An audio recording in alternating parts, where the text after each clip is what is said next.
What's up, everyone? It is Sunday night, and I'm Shan at Bat City, so it must be time to wind down your weekend, where we are going to talk about all of the small press and indie comics that released this week, and there are so many. Oh my gosh, are there so many? The last couple of weeks, I've been like, we have like a couple comics for you, and it's been like 27 or 30. Take the last 2 weeks, put them all together. We're going to have like 60 comics or something crazy like that for you. So we're going to dive in pretty fast, but before we do, we got to talk about what wine we're drinking to wind down our weekend. So this is the Exquisite Collection Malbec. It's also an Argentinian. Are all Malbecs from Argentina?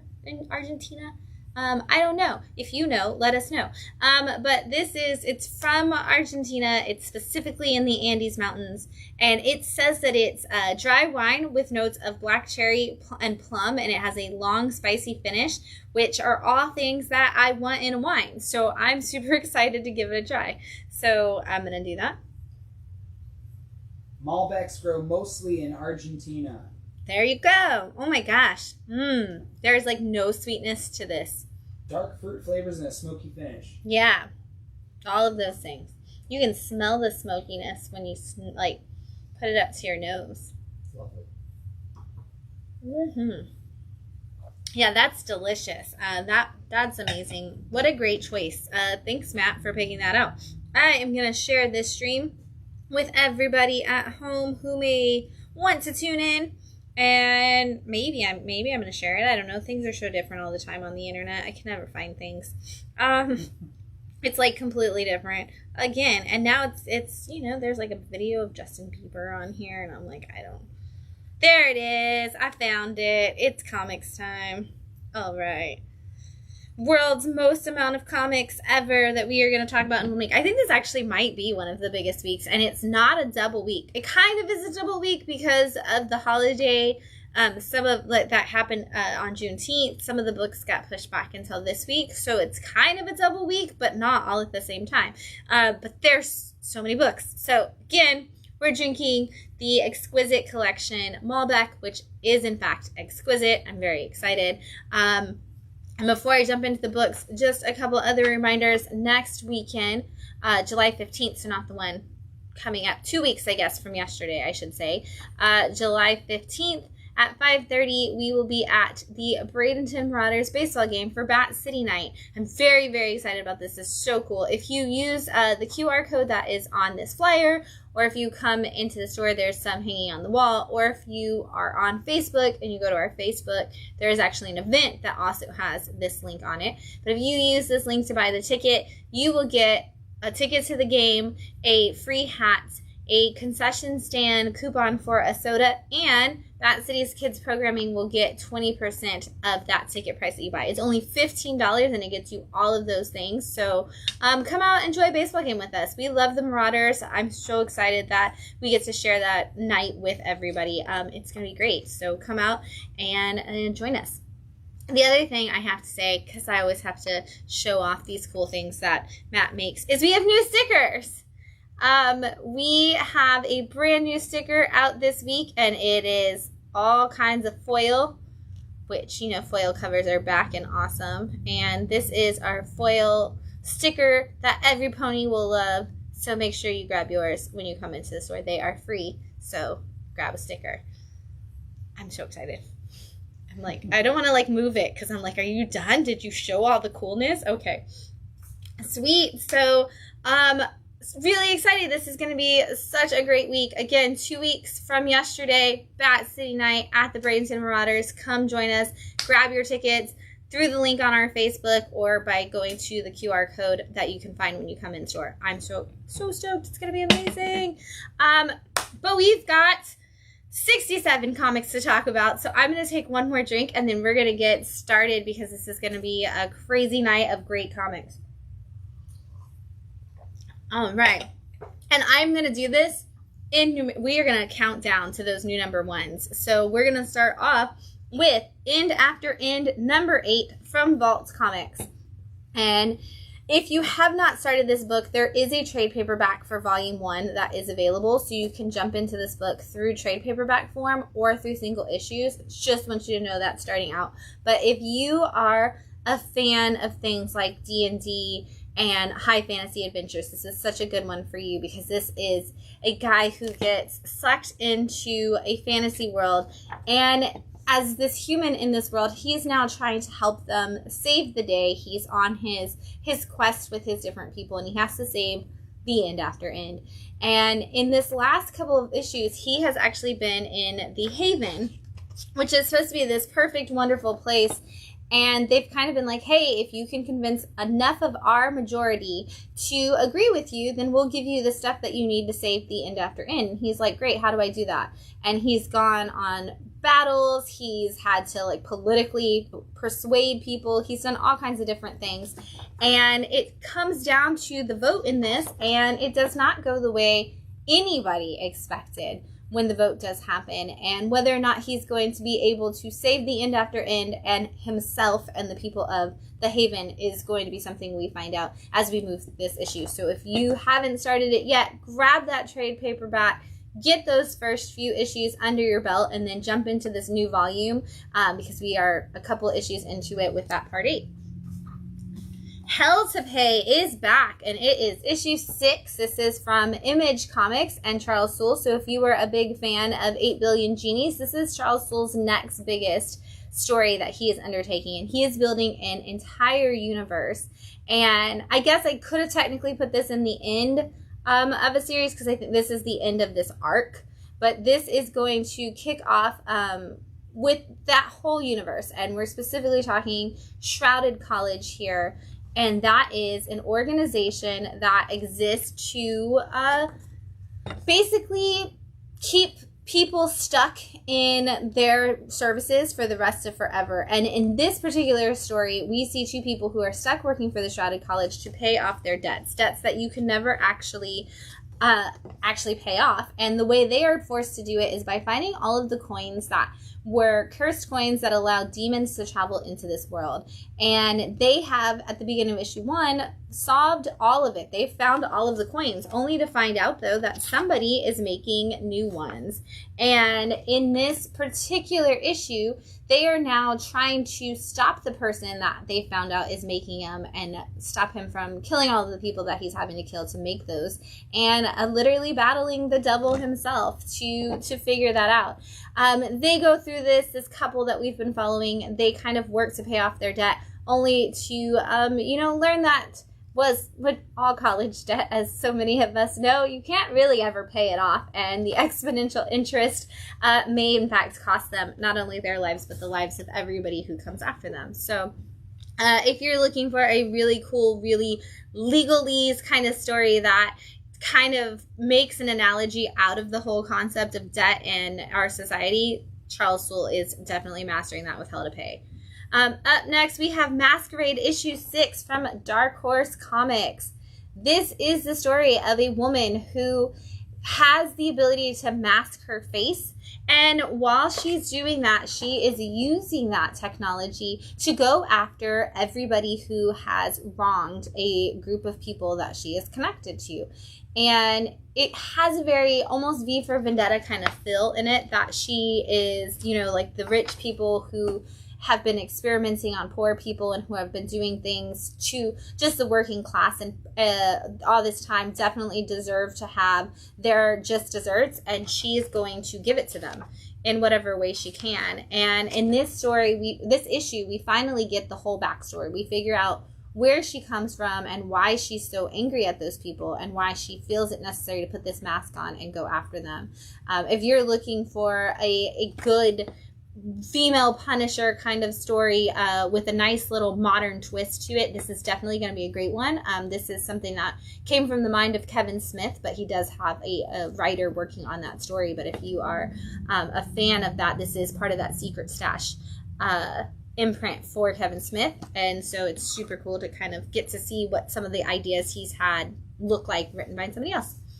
Up next, Darkwing Duck issue 6 from Dynamite and their Disney line. If you are a fan of the Darkwing Duck cartoon, I don't know why you're not already reading this. This is just new episodes of the show.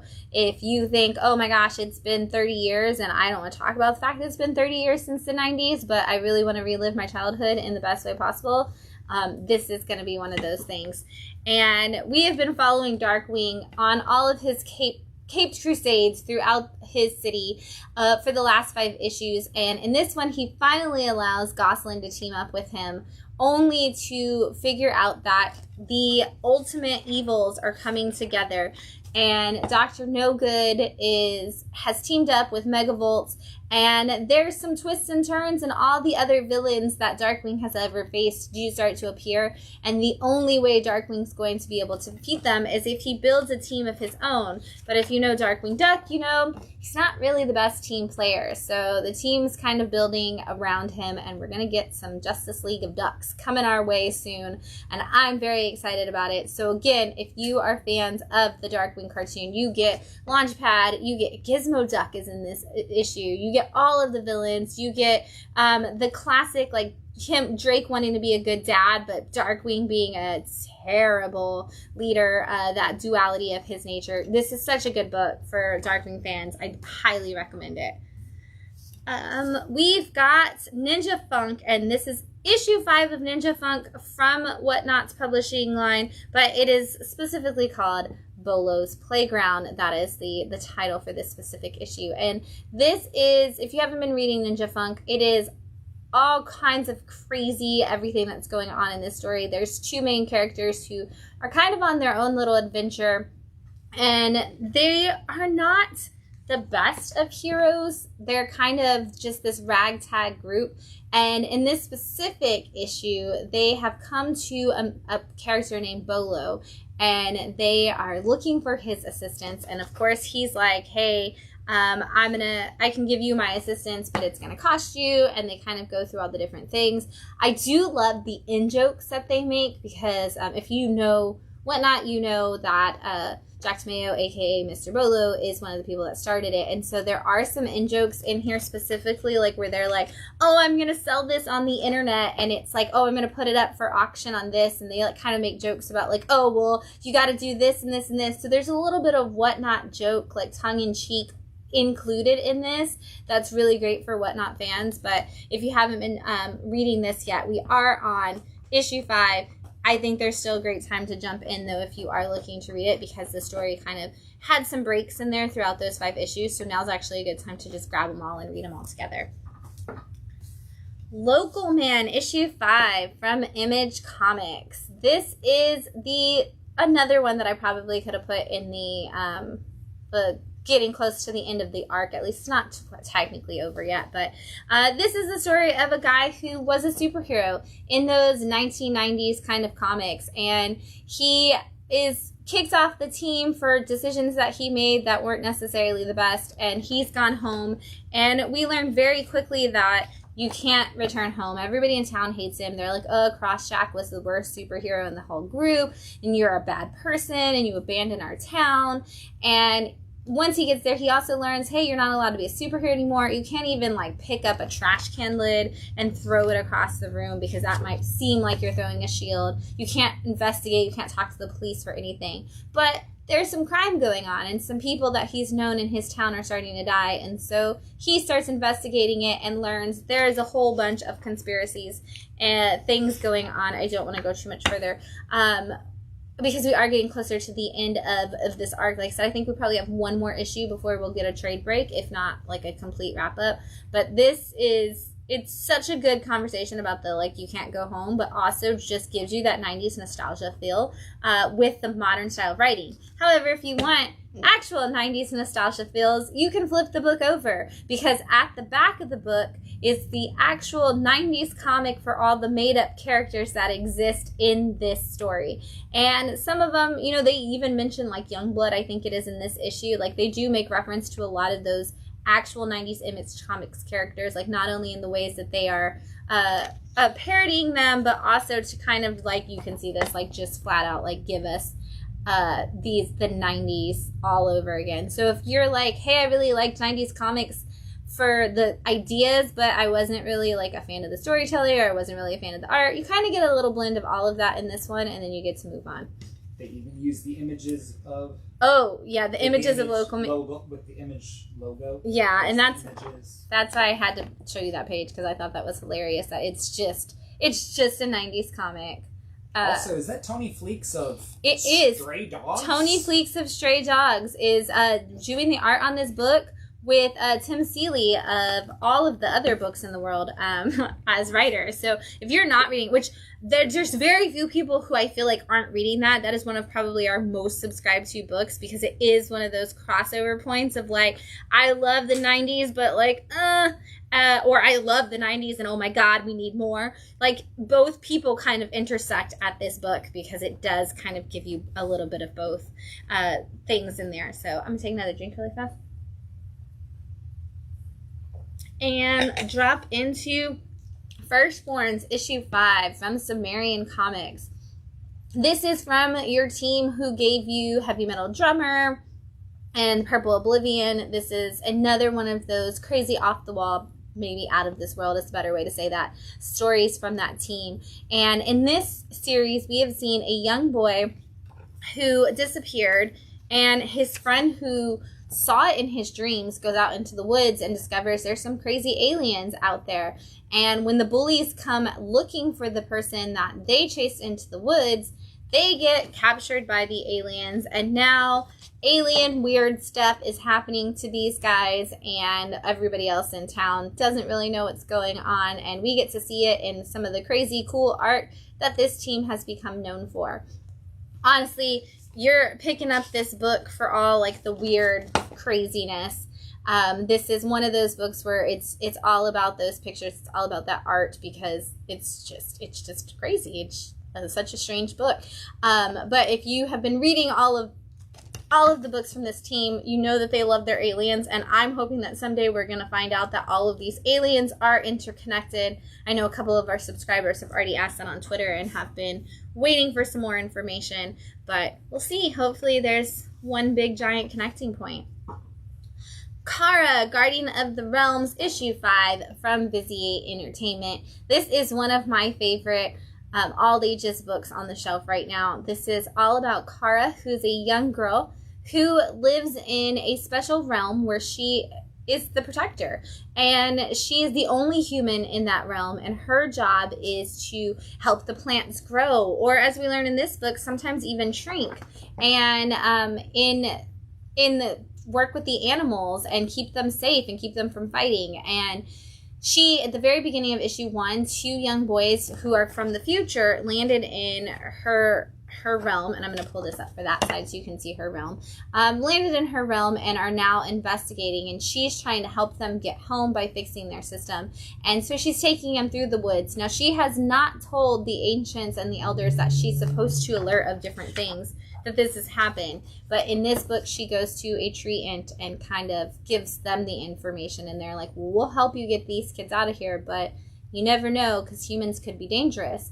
Meanwhile, we see the humans in the neighboring realm, and we learn that a young girl and her grandma live together, and her grandma has been painting scenes that could only be part of this realm that Kara lives in, and we are waiting to see how that connects. And the young girl has decided she's going to post grandma's pictures up for sale on the internet, and so we're going to see what it is that human mischief is going to lead to that may in fact mess up what is happening in Kara's realm. And can we trust these boys from the future? We're going to find out.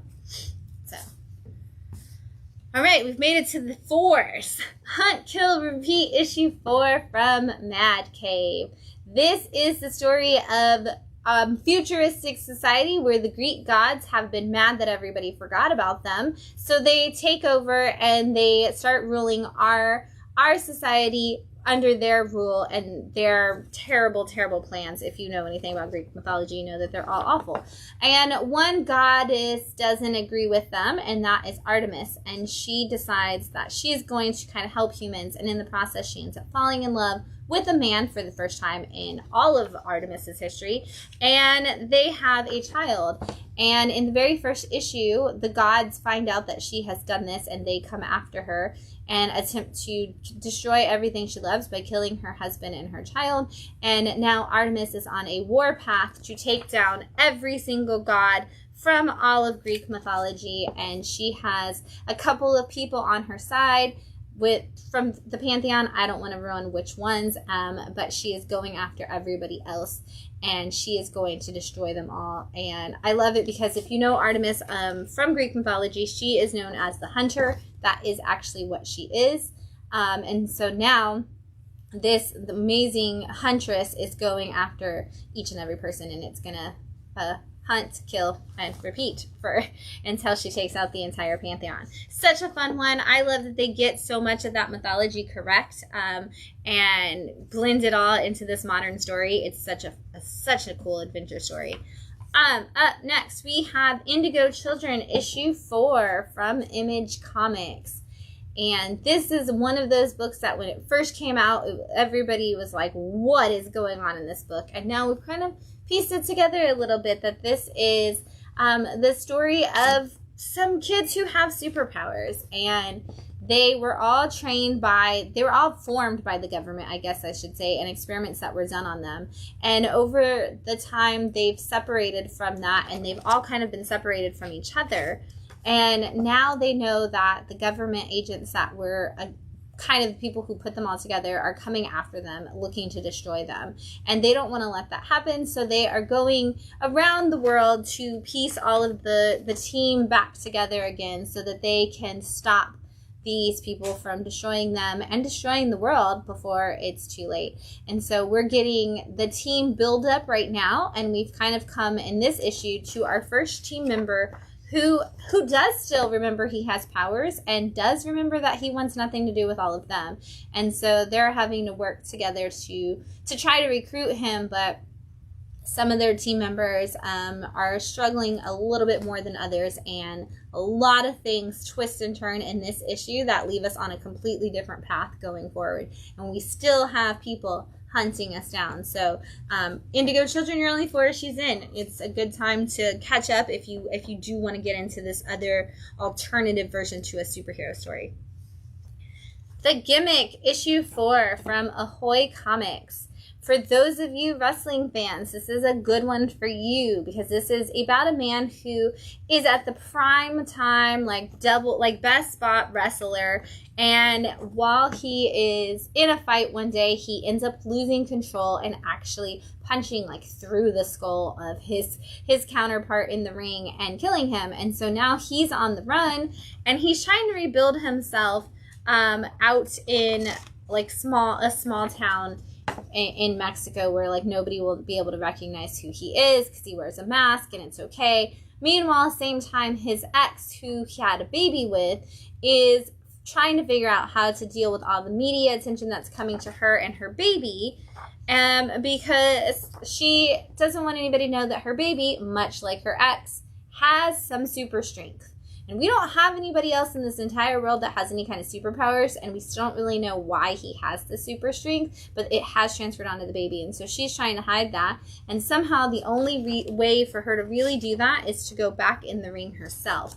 And so now we've got her kind of trying to set stuff up with that. We've got a really corrupt ringmaster who is on her way to figuring out whether or not the killer should be, redeemed, or if he's actually a bad guy. And they're all going to come together in this great, wonderful wrestling match that's going to happen in Vegas soon. We can see all those ties coming to bring them all together. So it's Ahoy, so there's really great storytelling added into that experience. But if you're a wrestling fan, I definitely think that's one you don't want to miss.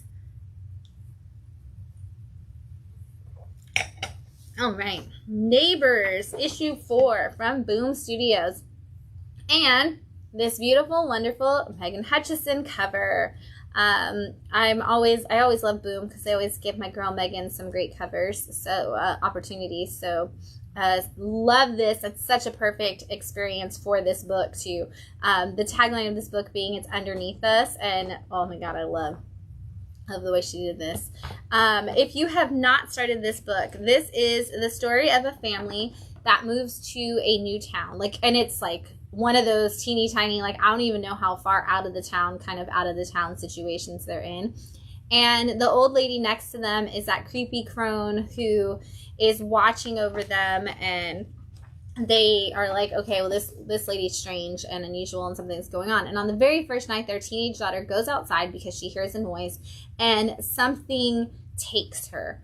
Or at least we think it does, because then suddenly she shows up and she's at home and she's completely and totally fine, except she's completely and totally not herself anymore, and some strange things are going on.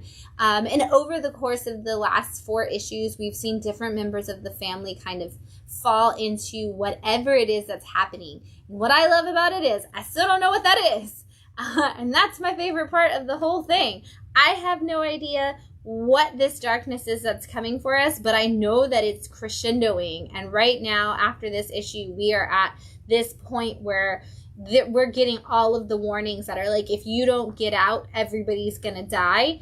But also, like, are they already dead? Who knows? I don't. That's what issue 5 will hopefully tell me. I love slow-moving horror books. You should read this book. It's creepy. And the way that the artist draws the faces in there, you see that, like, moment where a deadpan character in a horror movie would just, like, cock their head and you would be terrified. You get that experience from the artwork, which is so hard to convey in artwork, and yet they're able to somehow signify those little movements and those creepy expressions, and it's a masterful way of putting that book together.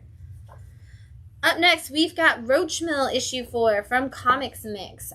This is reprints of a classic comic from a classic comic. It's not. It's like from the 90s. I don't think it's that old. I don't know. Maybe it's older than that. We got them in the back room. We do have the actual Roachmill comics in the back. Yeah. This is the 4th issue of the reprints. What's really cool is that they say at the very beginning that this issue was actually printed the other direction. And they originally, and because of the way that the formatting was done, and so they flipped it and redesigned the layout so you could see it in a different way now, because they said a lot of people thought it was like, I'm going to hold this like this. It was originally this way, and I guess they said it was supposed to look like TV scrolling up, and so now they've changed it to where it will actually flow like a regular comic book, to make it a little bit easier to read. But this is the story of an exterminator whose name is Roachmill. And in this world, exterminators take out people, they take out aliens, they do take out bugs, but most of those bugs are kind of like Men in Black alien bugs.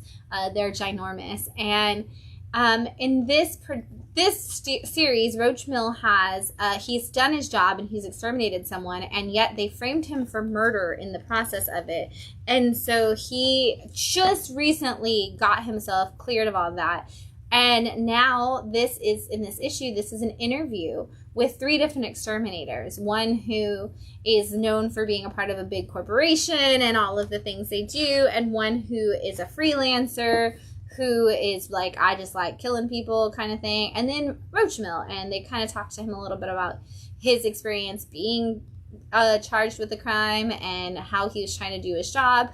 I love this because with this issue, I actually kind of know a little bit more about how the extermination process works. Like, I think this was a great thing for them to do as a 4th issue, because you kind of saw the action, you saw him and his personal journey, but you didn't really know what the world was about. And so this was a great way to kind of give us all of the different elements of the world and still do it in a fun narrative that was like, oh, okay, so there's corporations and there's freelancers, and then there's like Roachmill, who's a hybrid, half bug, half human, who's working as an exterminator. And we kind of get a little bit more of all of those details and how that works, and how fast the process can change, all in this issue. So honestly, if you want to read it, I almost even say start here, because this kind of gave me more information about everything in this universe than any of the other issues have.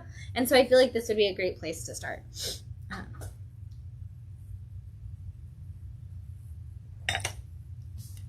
All right, now we're going to number 3. So first up, we've got Chopping Block number 3 from Keenspot.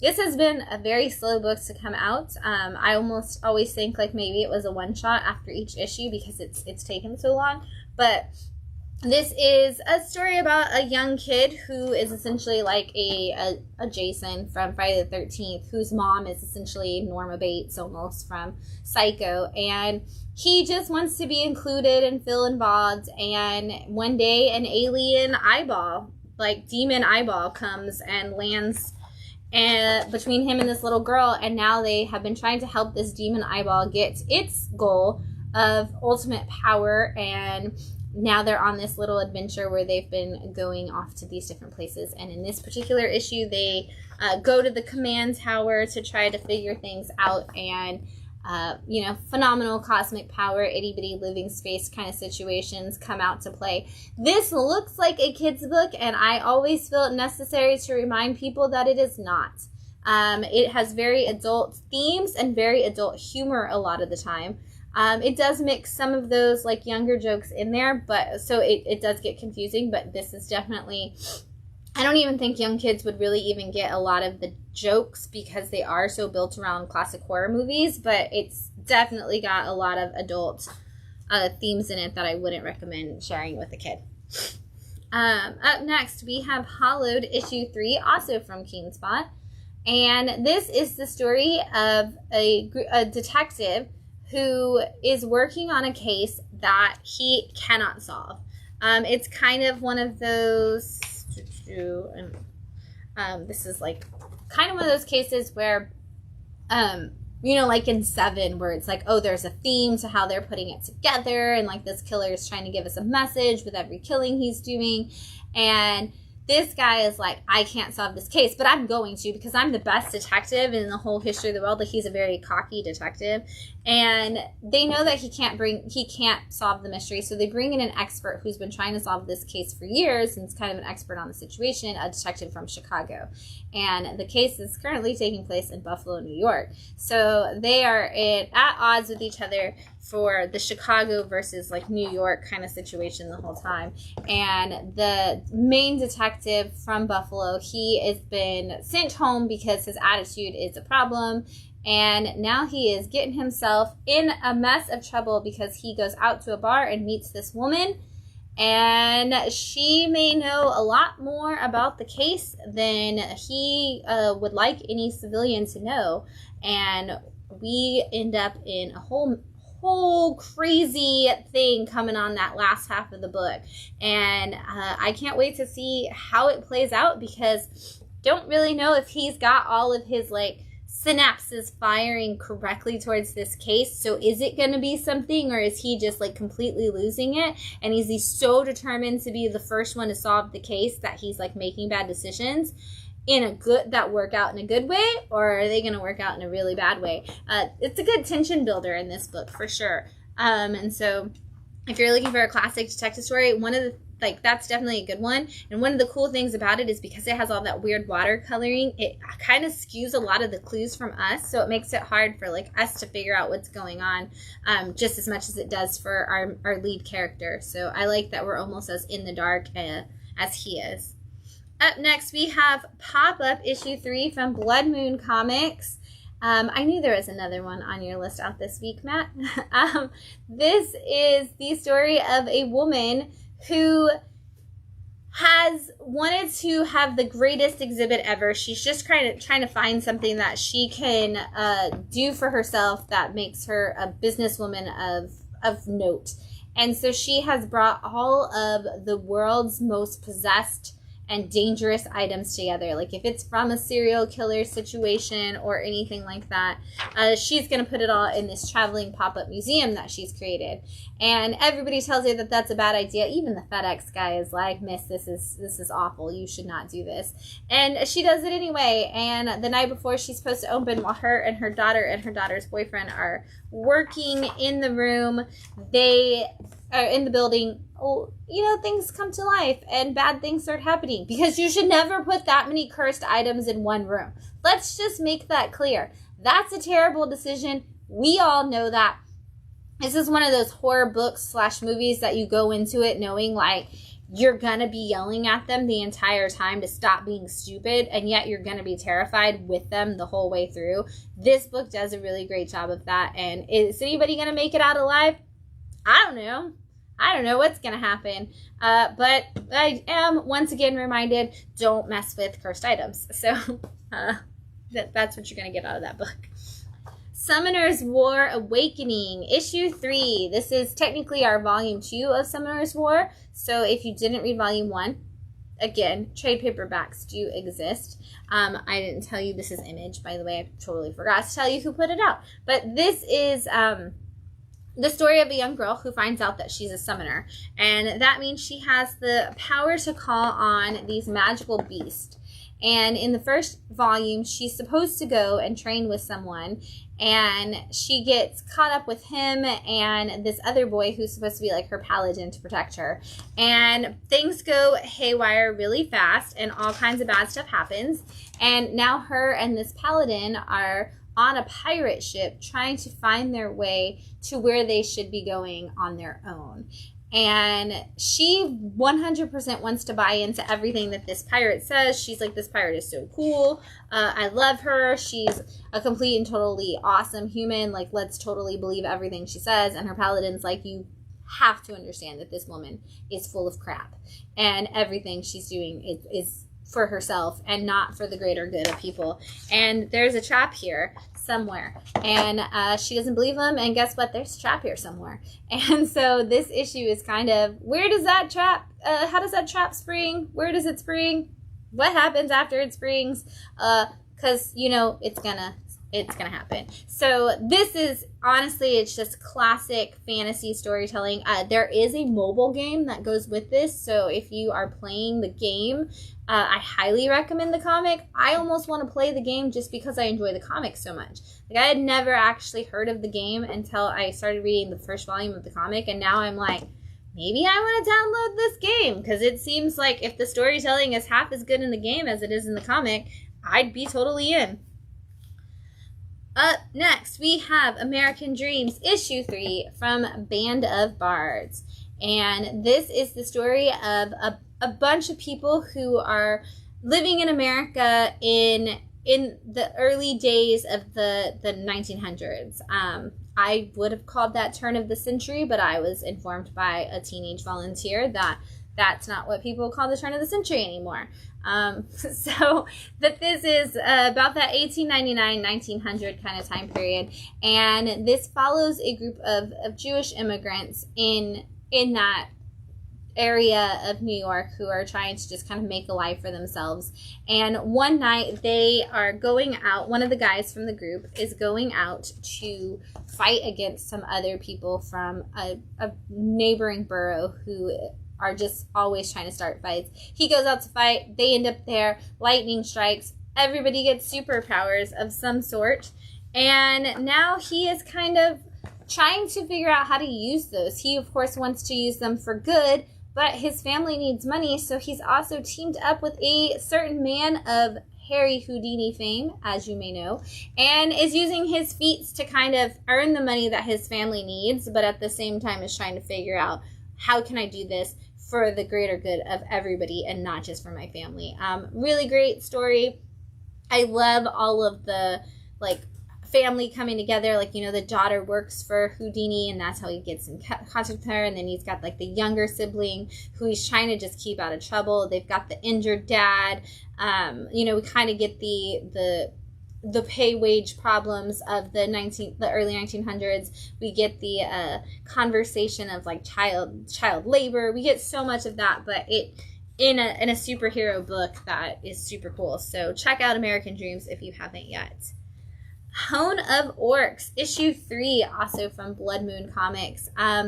This is literally the story of Joan of Arc if Joan of Arc would have been an orc in a fantasy realm. This is a young girl named Hone, and she is an orc, and she is the one who hears the voices and is like, I know that things are coming, like we're gonna have a terrible fight and the world's gonna need us to save it and we need to do all of these things. And of course nobody believes her and they think she's kind of crazy, and she has a stick named Orleans that she uses in battle. And they've just recently solved one problem by taking out one group of people who've been coming for her, and she kind of feels like maybe like that she can take a break. It's not her time. And she ends up aligning with a dwarf who she frees and is like, hey, this person can help her. And now they've marked her as a traitor. And the queen of the orcs is trying to come after her. And she is such a bad leader. She's willing to do anything that she can to save herself. As queen, she doesn't want to lose that power, and so she's even willing to like sacrifice her son, and now she's after Hone, and we're kind of seeing where these two paths are going to intersect, and how that's going to happen. But if you're looking for a great way to have a companion story for someone who is more into something like Lord of the Rings, to kind of have that Joan of Arc story, this is a great way to explore that. Seasons Have Teeth, number 3, from Boom Studios. This is the story of a man who wanted desperately to be a world-renowned war photographer.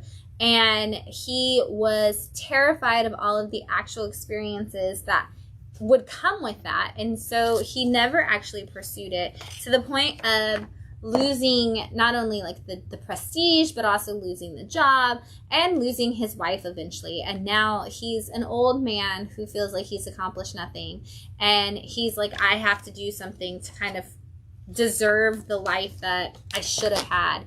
And so he has gone out and is attempting to be the first photographer to capture all 4 seasons, except in this book the seasons are kaiju monsters. And each one of them kind of destroys the one before them's work. And that's how they transition through the world.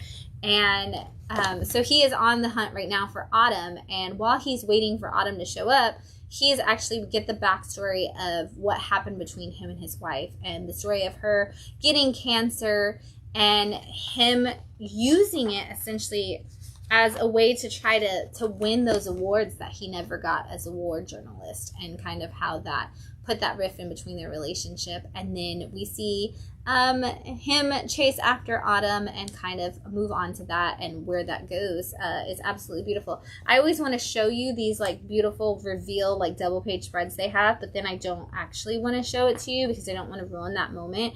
But you should just come in and grab this book off of the shelf or wherever else is, grab it off the shelf and just like flip around and look for those beautiful kaijus, because they're gorgeous and it's going to make you want to read the book. And then the book's so emotionally done too, where you're like, I kind of want this man to find his vindication and his redemption, I guess more so than vindication, because he after this issue, like at the first 2, I was kind of like, oh, I feel bad for him. Like, I hope he can like vindicate the fact that like you don't have to do the greatest thing to be a great person. And now I'm like, okay, you also kind of need to redeem yourself because you made some bad choices. So we'll see where that goes for him. I'm going to do this one really quickly because this is really just for me about this cool cover of this They Live homage cover. But this is The Exiled, and this is issue 3. It's from What Not Publishing and Wesley Snipes. So if you want to know what Wesley Snipes is up to today, this is it. I said this is issue 3, but I think this is actually issue 5. This should have been earlier in my thing. It's issue 5. I lied. I misread the number. Because this is the cover C, and so that's what I read. Yeah. But this is the story of a guy who is Wesley Snipes in an action story, and he finds out that he was working as a cop, and he kind of saw a bunch of stuff that nobody wanted to get out to the general public. And when he exposed that, they kind of discredited him as fast as possible. But it turns out that these alien type creatures that he experienced were real. And not only that, but he has a strong connection to them. And now it's up to him to save the ones that need to be saved and destroy the ones that need to be destroyed. And if you are a fan of any Wesley Snipes, like Demolition Man, anything like that, this is going to be a great one for you to pick up, because you just get a Wesley Snipes movie, like pure action and everything. Blade is, it doesn't really feel as much like Blade, but I think that's because Blade just feels like a vampire movie. It does not. There is a little bit of like the connection of like a Whistler type character and stuff like that in there, but it feels less Blade-like and more everything else-like. Because Blade kind of like sticks a little bit different feel than the other ones. But World Tree, issue 3 from Image Comics and James Tynion. This is always one of those books that's hard to show because there is a lady that wanders around naked in this book. But this is a really crazy story that starts out with a young boy seeing something on the internet and going crazy and taking out everybody on his street in really, really violent ways. And then he gets arrested, and the story picks up with his brother hearing about it on the radio and going to the police station and kind of trying to figure out what it is that his brother was into and what's going on. My gosh, is there anything that I can show? Yeah, I think I can show this one. And now we have learned over the course of the last 3 issues that there is an undernet, and on this undernet there is a darkness, and this darkness is it can consume anybody that sees it, and once they see it, they become a crazy person who does all kinds of terrible, tragic things.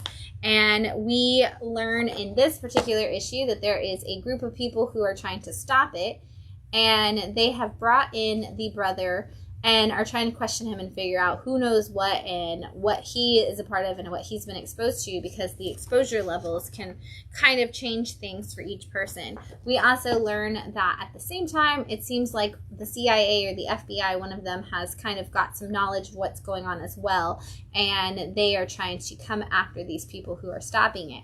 Why? What side are they on? We don't really know yet, but I think we're going to figure that out as we go through the next couple of issues. And again, naked lady who seems to be somehow connected to whatever darkness there is on the internet, and everybody knows she exists and everybody sees her, so it's not like a hallucination, but we still don't really know anything about her. So this is one of those James Tynions. The story is going to unfold slowly as you read it. We're going to get little bits of information each issue that'll pull you closer to it.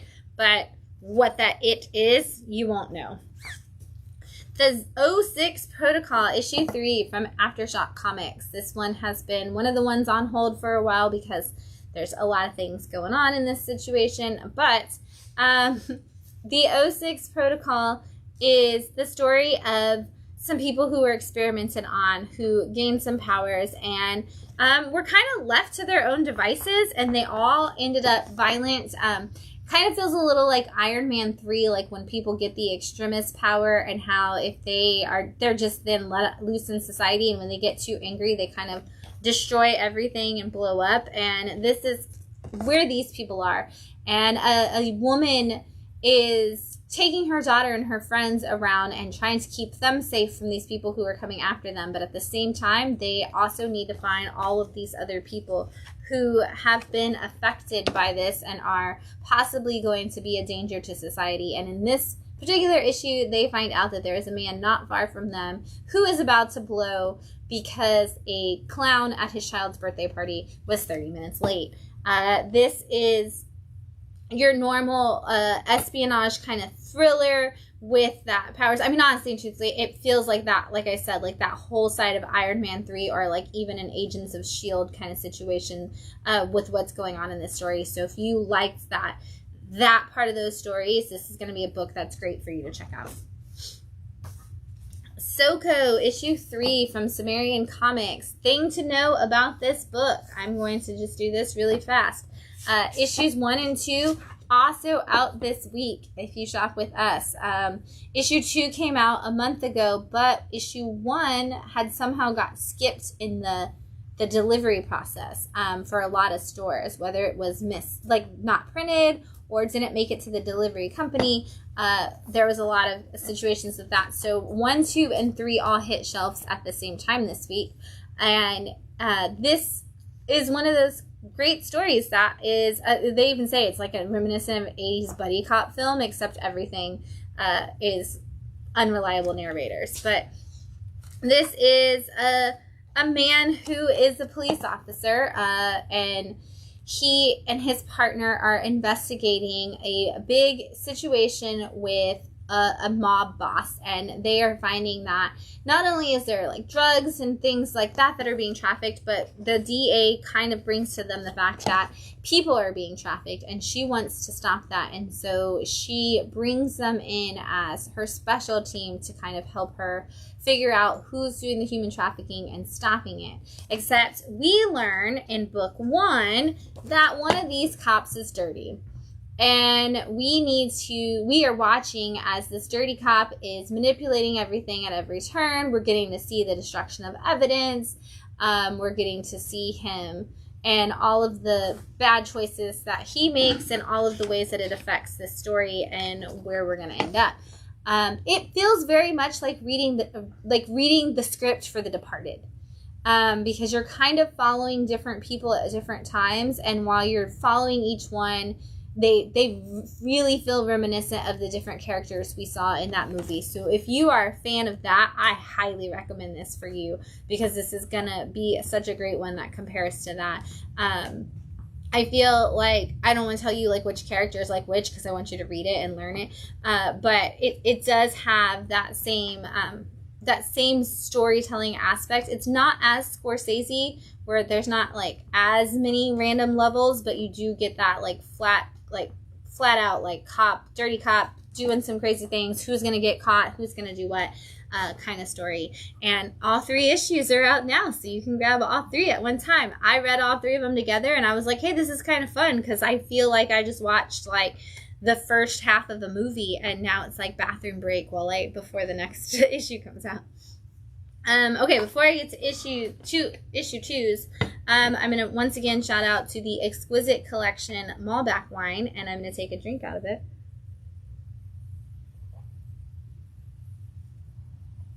And we're like almost halfway through, maybe halfway through the 60-something books we have this week.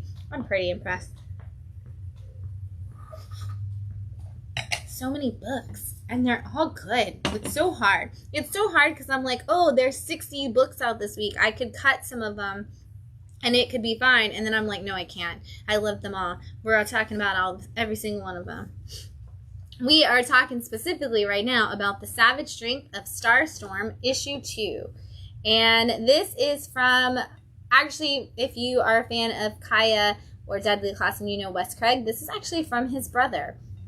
And this is supposed to be another one of those kind of reminiscent of your 90s superheroes, almost actually even Bronze Age superheroes, but put into the writing styles of now. And so this is a young boy who transfers to a new school and is already nervous about how things are going to work. And then a meteor hits and he gets these superpowers, and he's trying to, use them to help people as much as possible. And it doesn't work. A lot of bad things happen. He doesn't actually do the good that he wants to do in issue 1 in the way he's hoping to. And now we are open up issue 2 at a funeral for a character from the first issue. And we're kind of hearing the story of a young girl who's very much Elektra. She is been raised, like her family was the head of the mob, and now like they've passed, and she's being raised by her uncle, who's kind of taken over as the Don, who's kind of the kingpin. But she's the one with the nice house and all of the power and the bodyguards, and she's done all this training. Very much, like I said, just such an Elektra character. But these two cross paths for the first time in this issue, and it's a good thing that they do, because in the last issue, like I said, a lot of things didn't go right, and in this issue, everything goes wrong. And the people that we thought were gone come back in different ways, and the powers that we thought were contained to this one person might not be. So if you're looking for just a really fun, like I said, almost Bronze Age feeling storytelling of a new character from Image, this is going to be a great one for you. Theater, issue 2 from Sumerian Comics. Told you, this is a huge week. Everybody's got a ton of books this week. This is the story of Lee the Royal Kid, who is essentially like your Bruce Willis, Arnold Schwarzenegger kind of famous for being an action films character, except he made the choice to decide to do a serious film after being the kid and being in all of the action star movies, and now he is paying the price because he lost his entire career. And so he is now working as a hitman for the local mob and just kind of going out and doing whatever it is, killing whoever it is they tell him to do. And in this particular issue, they tell him that he needs to go after this woman who stole $53,000 from the local mob boss. Only we find out that she only actually took $53, and it wasn't for the reasons that we've heard. And so now he's got to make a decision of, is he going to be the super, awesome, hero that he was in all of his action movies, or is he just going to be another lackey hitman that does whatever the mob bosses tell him? You're going to find out when you read this issue, and as we continue on to issue 3. Monomyth, issue 2 from Madcave Comics. This is the story of 7 random people who are selected from all throughout the world, and we think they're random. We do find out they have some connections. They're all brought to this really creepy house in the middle of nowhere, only to find out that the person who has brought them there wants to train them all in magic. Except for the fact that there's nobody there to train them or explain things to them, and every twist and turn of the house leads them to a darker experience. And in issue 1, we learned that magic isn't what we thought magic was. It's not, throwing spells and things working. It's like you can only do spells that are assigned to you and to your story, but we don't know what those are. And so in this issue, they are trying to figure out if there's a way out of this house. And they wander off in pairs to kind of figure it out. And while they are doing that, each one relives a moment in their life that was a particular nightmare for them. And they see it grow to be an even bigger nightmare. And they have to kind of try to find their way out of it. And as they do that, they learn a little bit more about their own story and maybe a little bit more about their power. But it's kind of seems like this house is picking them off one at a time, and they might not make it out alive. It's dark and creepy and twisty and turny, and I can't wait to see where this goes. Is there a point? Is anybody going to get out? I don't know, but this book is great for me and my desire to see all of that crazy storytelling. Good Deeds, issue 2 from IDW and their Dark Spaces imprint, which is Scott Snyder's imprint at IDW. This story, super cool for those of us in Florida because this takes place in St. Augustine. And for those of you who may not know, that is the oldest town in America. And so there's a lot of history and myths and legends about all the things that could have happened over the course of time of St. Augustine existing. And in this book, we are particularly following 2 different groups. The first is a reporter who is essentially our main character. And she has come to this town because whatever she did as a reporter on her last story caused something bad to happen, and the information was deemed to be not entirely real.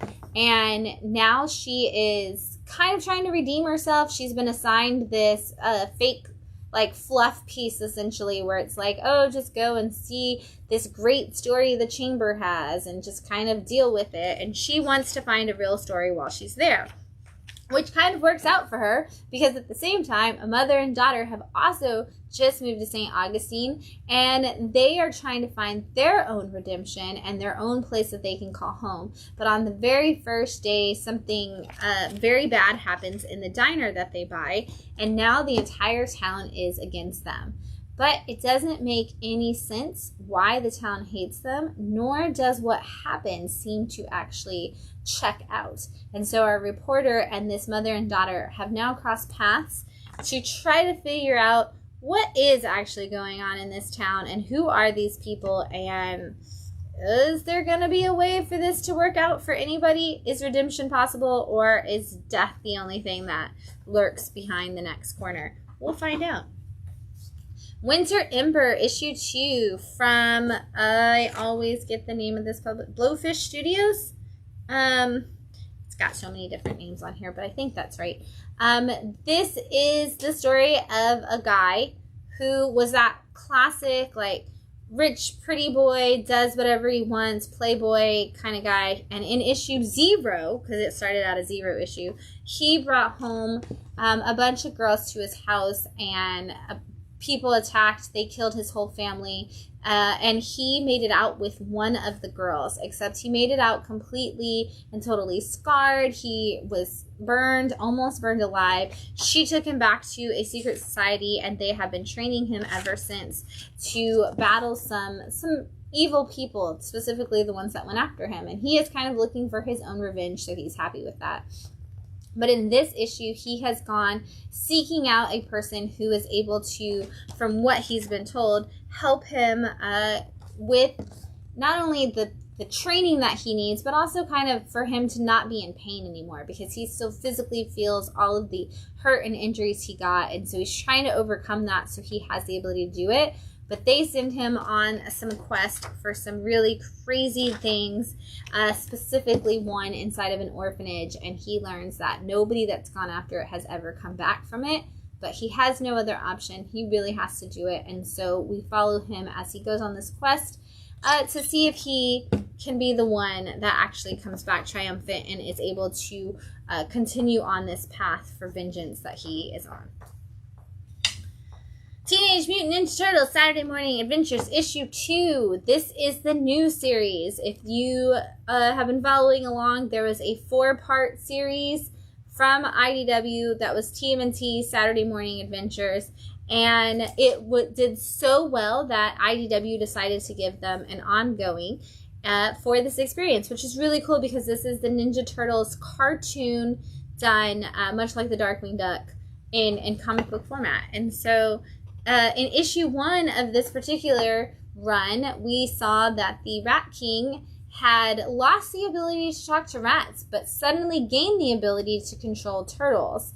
And in issue 1, the turtles were all taken over by the Rat King, and he was using them to do all of his dastardly deeds in these cute little costumes that made them look like rats.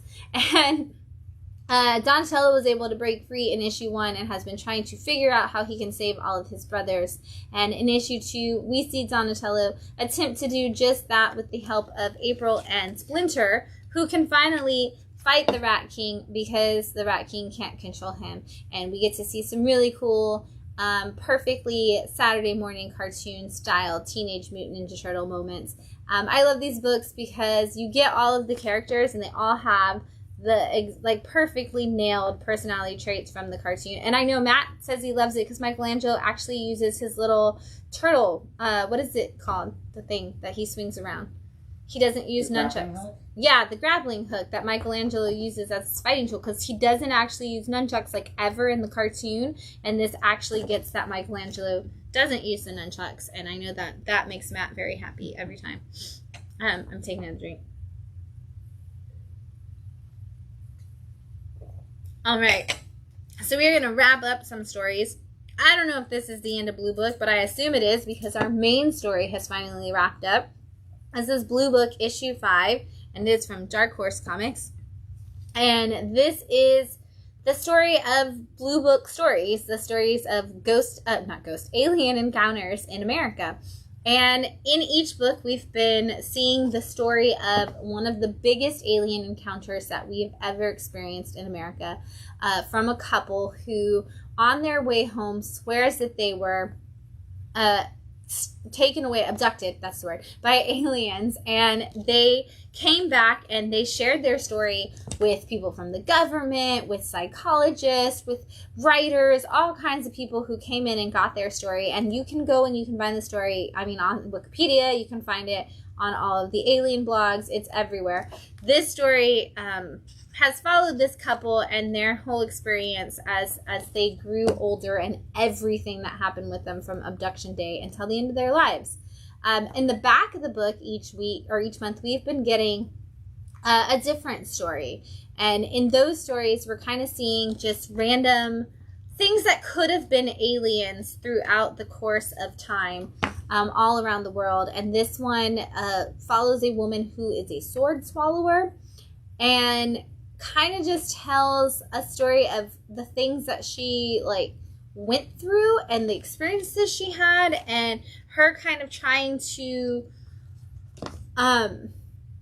just piece some weird things in her own life together. And we see all of this go together in this story, and it's just strange and unusual. And it's one of those stories that when you get to the end, you're like, I don't know if any of that could be real, and I don't know if it couldn't be real. Like, you can't make that up. And so you can go look this one up too. All of the stories that have been in Blue Book all have a Wikipedia page and different factual stories, like in encyclopedia style listings. So if you ever want to go and find these stories and compare them, I love that, because these are great illustrations of those stories. And just one of those, like, is the truth out there? Is it in this comic book? I don't know. I feel like this comic book would have ended up on an episode of The X-Files had it come out at the same time. Like, you would have just seen in the background, like, Mulder or Scully, like, reading this book just to see, like, maybe it was real. I don't know. Space Job, issue 4 from Dark Horse Comics. Now, this was listed as a 4-part series, and this says it's issue 404. But I don't know if this is the end in the end. So we might see this book get expanded a little bit. If you are a fan of The Office, you should read Space Job. This is, okay, that's a lot of James Tynion ads in the middle of that book. This is the story of the George Bush spaceship. And they are a crew of people who, much like Star Trek, are supposed to be out there doing different things throughout space to better our world. Except it's run by essentially the cast of The Office. The characters that you see on there all kind of phase in here. We've got the completely inept leader who got named leader of the ship and doesn't really want to have to actually do anything, so he comes up with a lot of reasons to not do things. I'm gonna go back to the front. To not do things, and he's got a first officer who is like doesn't really know what she's doing, and then like his science officer may or may not be possessed by an alien. You got like the medical examiner who's married to the guy who may or may not be possessed by an alien. It's a hilarious cast of characters, and honestly and truthfully, if you like The Office, you like Parks and Rec, you like any of those stories, you need to read this book, because you get such a good, hilarious journey through space. And like I said, supposed to be wrapped up this issue, but not. And on the cover you can see somebody passed away in one of the previous issues, and they're supposed to be burying him, but there's not a coffin essentially like on the ship, so they are like, hey, we could just put him in this other thing and ship him out into space, but he doesn't fit because it's not meant to have a body in there because it's a torpedo. And so they end up duct taping it together and like are like, okay, well, let's send it out now. And they're like, do you think that'll hold? And they'll be like, yeah, duct tape holds everywhere. Again, classic Office style hijinks. Definitely check it out.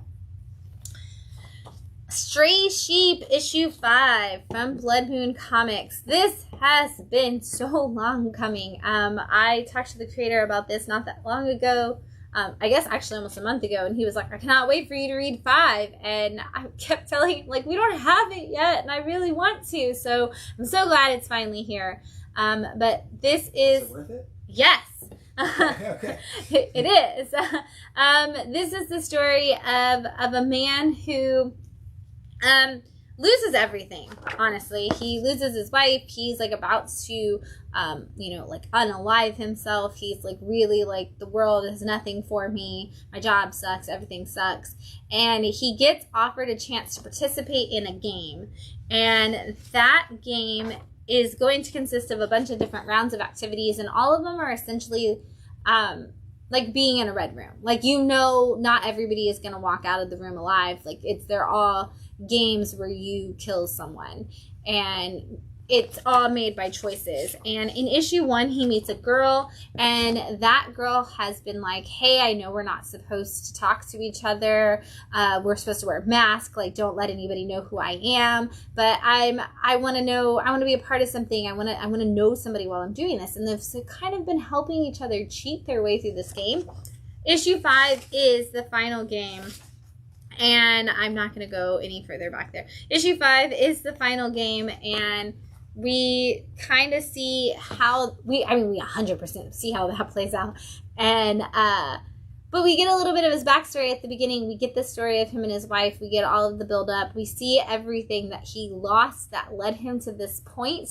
And then we see the decisions he makes in this game and how this plays out. And you know what? You did it. You did it. I'm glad that I finished this book. When issue 1 came out, I was like, this is one of those books that's violent for the purpose of being like storytelling, not for the purpose of being violent. Like, there is something in this story that they're trying to tell us, and that they chose to go in this direction for. And like, you can kind of like, as the story's going on, you get to see like what that's for, and you kind of build up to it. And I love that when we get to the end and we see the play out of it all.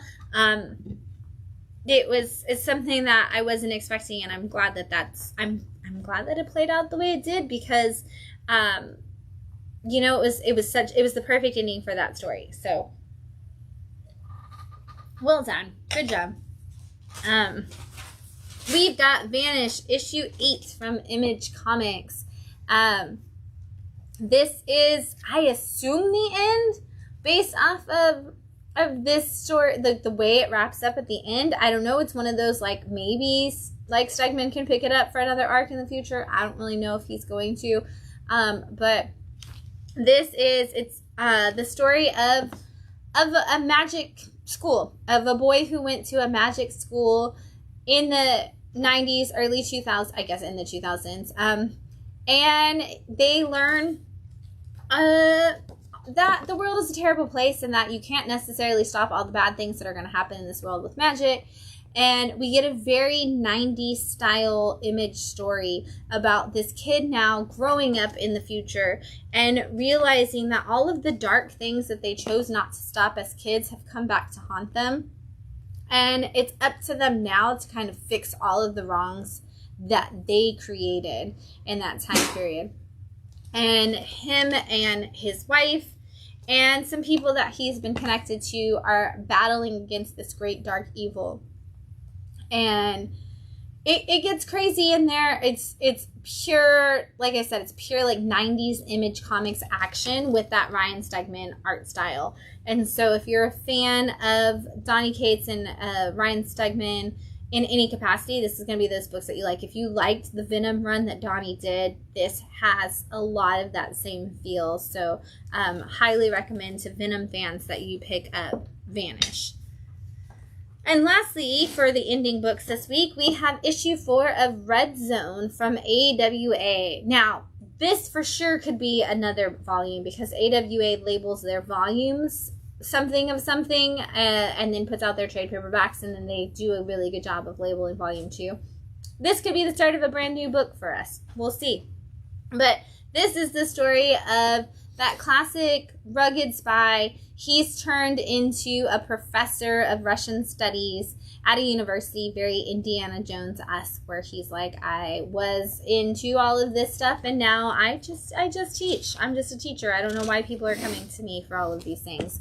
But they do. And they come to him because they need an extraction of a woman and her daughter from Russia, and so they send him over there because they know that he has a personal tie to the situation.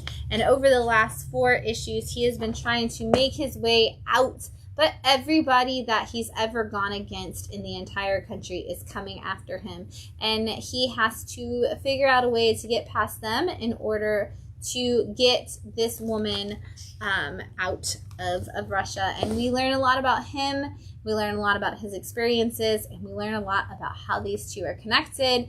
And honestly, like I said, this could set up an entire universe just for this guy.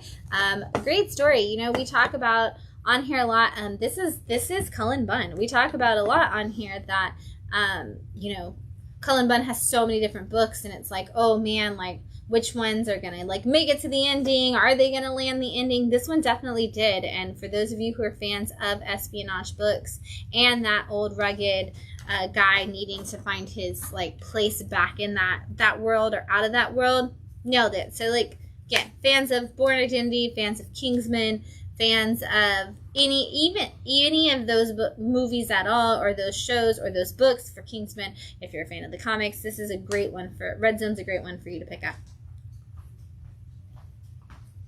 All right, we got some new books. Number one's launching this week. First up, we've got Diabolical, and it's from somebody. Strangers fanzine. It's a new zine that came out. There you go. This is honestly probably a one-shot because it is a zine, so it's probably the only one. And can I do this really fast? Because you got a zine, so you got like a crazy wraparound kind of cover. I don't think we get enough zines out, like, and comics like this out that and I feel like when we do, we need to kind of highlight them a little bit more. And so this one has a couple stories in it. It's a double feature, and it's the first one is all about a guy who's like, hey, everything in this world is bad. Like, we need to follow along with, like, pay attention. They're kind of like detectives, and they're like, hey, like, did you see what's going on? And he's like, this is some like actually bad stuff. Like, there's a monster that's connected to this. It's more than just bad people doing bad things. Like, he kind of tells his backstory of his experience with this monster and it coming for him in his sleep, and how it affects people, and how he's just one of many that has been targeted by it, and now things are going really bad for the whole world at large. The second story in there, I'm going to skip to because I don't want to give you too much away from the other one. It's called Eating the Oracle, and it's very Junji Ito. Like, this is what is it? I'm going to say it wrong. Uzumaki. Like, with the snails and the craziness. This is a guy who says, hey, I came here to see the Oracle, and they're like, I need to know the future. And he goes in, and the Oracle is talking to some other people, and he's like, I don't care, I need to get in here. And he kind of forces his way through, messes with the people who are getting their time, and then things get, like I said, really Junji Ito weird. And the man removes his head from his body, and it kind of becomes a like snail type situation, or a slug type situation, because there's no shell. And it starts trying to consume everything in the room. Crazy kind of stuff you expect from a weird, like, comics zine, comics with an X, I should say, zine kind of situation. But if you are looking for that off the wall, off the beaten path, crazy comic stories, this is definitely the one to pick up this week. The Traveler's Guide to Flagoria, #1 from Scout Comics. This is such a fun book, honestly. This is one of those that kind of surprised me this week because it's got the homage cover, and I was like, okay, so it's going to probably be like a superhero or something, but it's very more Hitchhiker's Guide to the Galaxy than it is superhero kind of story, which you can kind of get from the Traveler's Guide title. But this is the story of a man who works at a newspaper, and he is not a reporter, he's not a photographer, he has no desire to actually do anything. And the person that's supposed to be taking over do the story that's up for that day doesn't show up to work. We see why, because we actually see that person's journey to work, but the characters in the story don't see that. And now our main character is assigned to do it. I actually really like this scene because it shows him in the bathroom dealing with the anxiety of like trying to get out of having to do the thing. And he has all of these different voices in his head that are telling him these different things. And when he can't get out of it, he's like, okay, fine.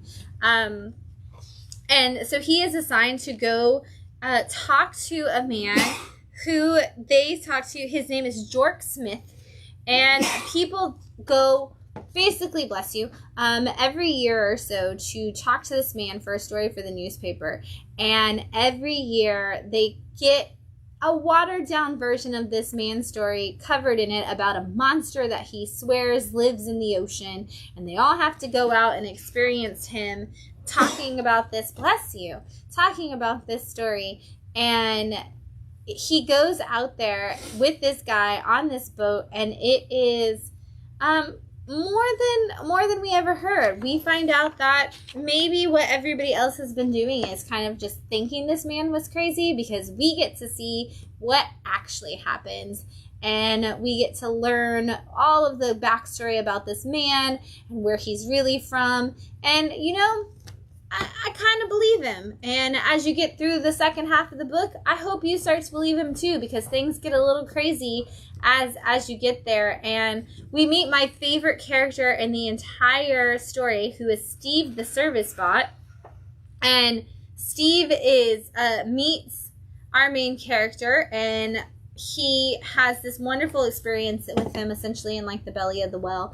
But I'm going to show you this because it has the Steve action figure info on the back. But Steve's just so cute, and he's just like, my job is to protect this person. That's what I'm going to do. And I just kind of want a cute little snuggly Steve to hang out with. So such a cute little robot.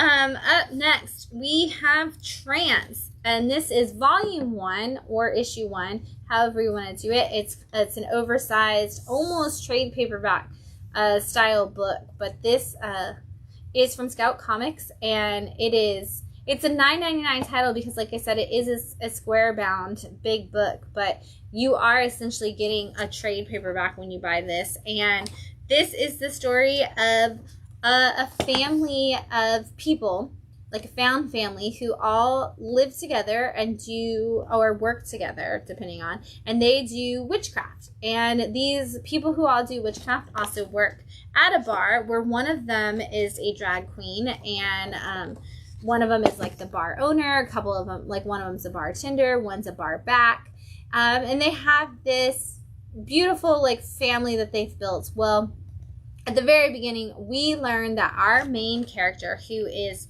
our drag queen, is trying so hard to get over her ex. I can't show you that page. She's trying so hard to get over her ex because he is terrible, and he is ghosting her, and she hates him, and she's mad about it. And so in the process of doing that, ends up going back to his house and finding out that he has disappeared and something has happened to him. Well, at the same time, those of us who are reading the story and are, following along with the whole world at large, have learned that there are a lot of attacks that are happening on different people in this community. And so our queen goes to the police and is like, hey, I think that maybe my ex has been, kidnapped or attacked by this person. And the police start doing some investigating, and they start wondering if maybe the person might be the person doing the attacking, but we don't see those clues. And so all kinds of crazy things happening. Such a cool book, such a great thing. I heard that this is one that may actually have already been optioned, which, please tell me that's true, because I would love to see a show of any kind about this. I love all the characters. I'm already fan casting in my mind how I would play this out, because every character in this is wonderful. I love getting to see some of them have to go back to where they were before they found this family. I love seeing them okay, well, I'm going to do this ritual that gets you out of my life because I just don't like you and the way you treated me. But magic isn't to be played with, so we need to be responsible with our magic. It's so good.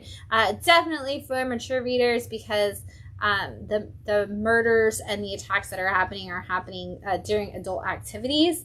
But if you're an adult, you should definitely be reading Trance. And like I said, you get a whole essentially trade paperback size story to start you off with, so you should get it. And it has that beautiful Scout crushed velvety feel that I love so much. Next up, we have Joseph, 1957. This is issue 1 from Comics Experience Publishing, or CEX. And this is the story of the space race. Honestly, this is, we find out at the very beginning of this that the Americans have put some gnats in the space shuttle and sent them up to make sure they could do it. So the Russians are we need to put something bigger in space. So we see the training, like Pavlov training dogs, trying to see if dogs could go into space. And we see the Russians training an ape. And we see the trainer trying to explain to this ape, like, hey, you're just going to go, home. We're going to the Congo. It's going to be safe. Everything's going to be fine. And this ape, this gorilla, essentially is not very happy with it. They sent him out into space. They're gonna try to be the first ones to get this giant animal out there, and it's not going well for anybody involved. I mean, the gorilla is very unhappy to be there, and he is making sure everybody knows that. Crazy story, but if you are interested in the space race, this kind of feels like a cool way to have a take on that. So I recommend you check that out. Hellboy and the BRPD 1957. This is issue 1 from Dark Horse Comics, and this is a new Hellboy story. We've had a lot of books in the Hellboy universe that haven't actually had Hellboy in them recently. This one does, which is kind of exciting. And this is Hellboy getting paired up with a young woman who really wants to use all of her knowledge and experience to go on missions and be a part of the BPRD.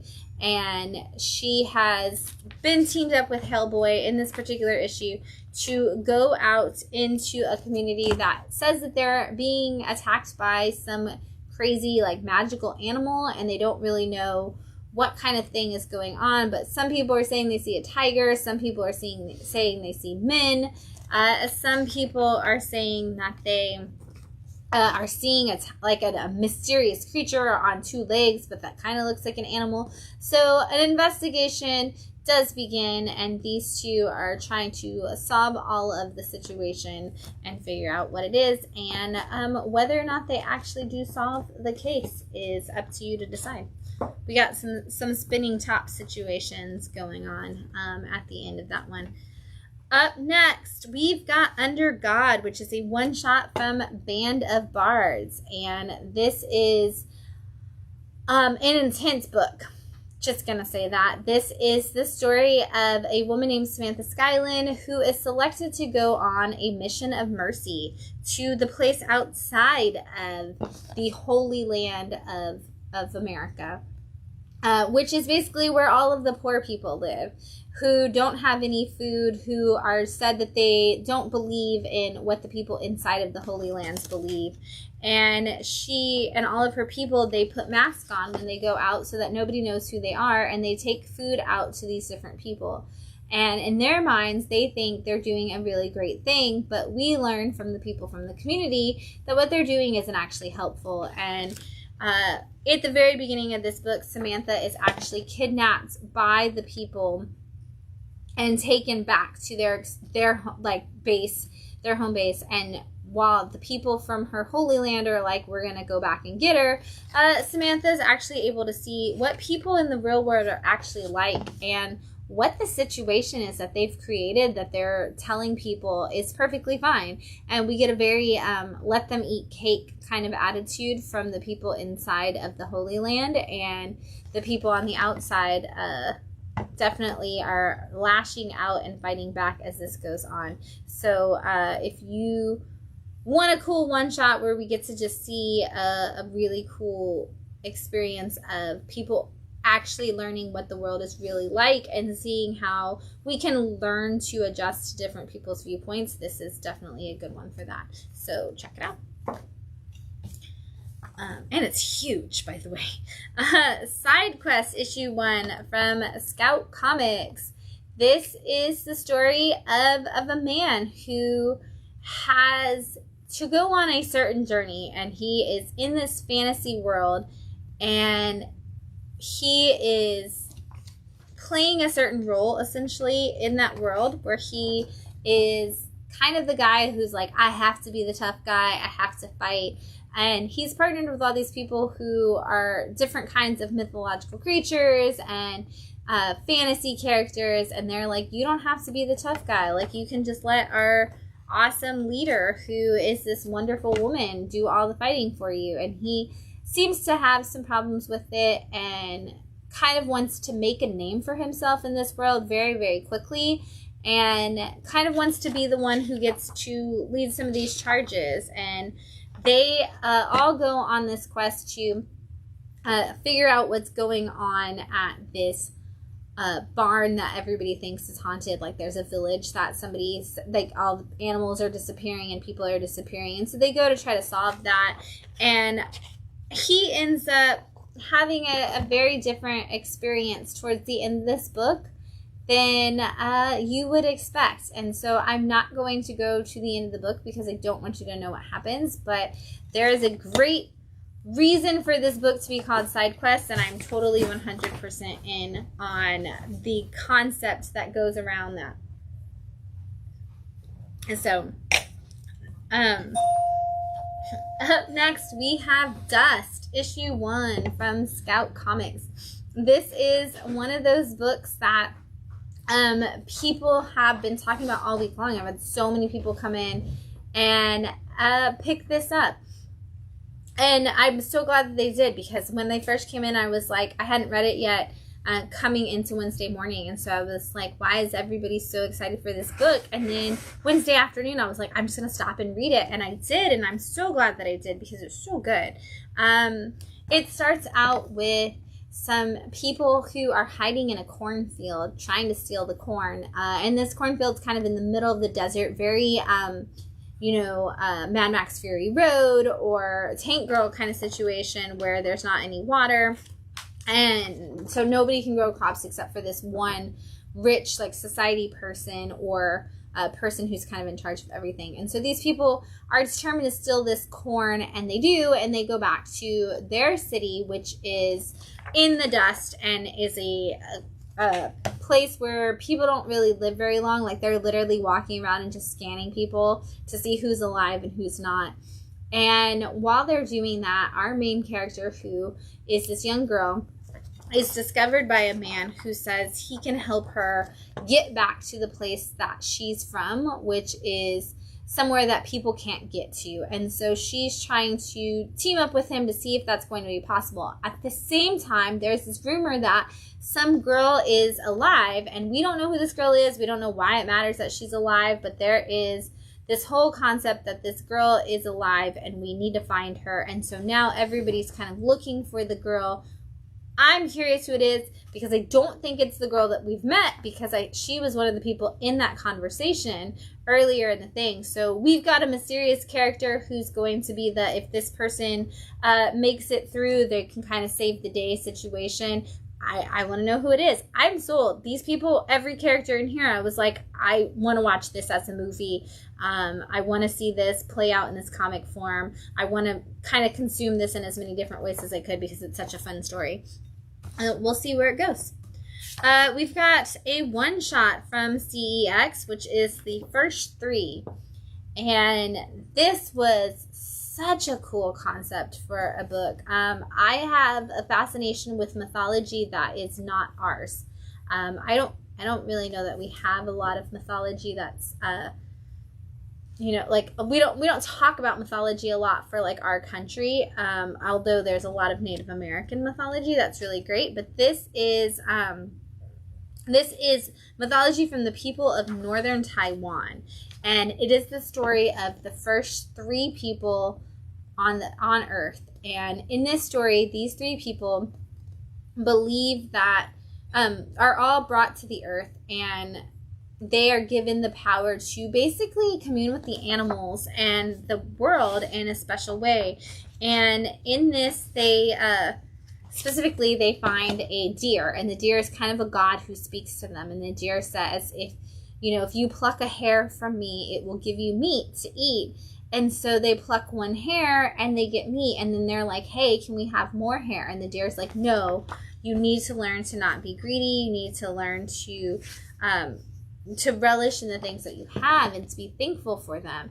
And then they meet a boar, and the boar is like, you can also take from me and you will experience a different kind of satisfaction and joy. And so they start making friends with all these different animals, and the trees come to them, and like they're able to start fires just by like saying they need fire, and like the trees will make branches fall for them, and fire just springs up for it. And then one day their greed overpowers them, and they basically make the decision that one of them makes the decision that they should attack the animal gods that have been feeding them and go after them for more meat, because they think that they deserve more. And they find out that greed and destruction for like them can be a thing that destroys the entire world for forever. And we kind of get that Garden of Eden kind of situation of, if you come too hungry for that knowledge and too greedy for what you could have, that you're going to find the destruction of your entire world is closer than you think. It's really good. Like I said, I love other people's I love other cultural mythologies, and I love learning them, and that one was such a fascinating story. Up next, we have the Cory. It's issue 1 from Scout, and it is a non-stop. So we are going to get this issue, and then it's going to come out in trade paperback form. So make sure like you're prepared for, if you like this issue, to tell your local comic shop that you want the whole trade that comes after this, because there will be no more single issues. What was that? Oh, good. This is a ghost story, and it doesn't feel like one, which I think is a really cool thing. I actually didn't know it was a ghost story until I read the back of the book, but it starts out with a girl and a boy who are teenagers, and they want to go out and have fun, and so they go to the Cory to go swimming in the middle of the summer. And on their way out, like the boy's brother wakes up, and so we kind of get to see him and just how he like interacts with them. And then it fast forwards, we see them go swimming, fast forwards, and suddenly we are in the winter. And we are following the young boy who woke up when his older brother was going out to go swim. And he is now the person who is connected to this woman. And they are just kind of going about slice of life kind of story. Like, we just see them get in the car. They talk about how cold it is. They talk about how, it was, that dog next door was really annoying to Wes and to other people too. Like, who knows what's going on with that dog? And they just kind of seem to be going about their day, and yet something feels completely and totally off. And so I ended up reading it again, because I read the back of the book where it was like, ghost stories are a Christmas tradition. And this is like the very best of them. Shows us the importance of seeking out and protecting light in dark times. And I was like, wait, this is a ghost story? And so I went back and read it, and I was like, I totally see how this is a setup for a really good ghost story. And I'm so glad this is going nonstop, because I want to read this as a whole complete collection. I want to see how this ghost that comes to us, however that's going to be, is going to happen, because we don't get any ghosty stuff in this first issue.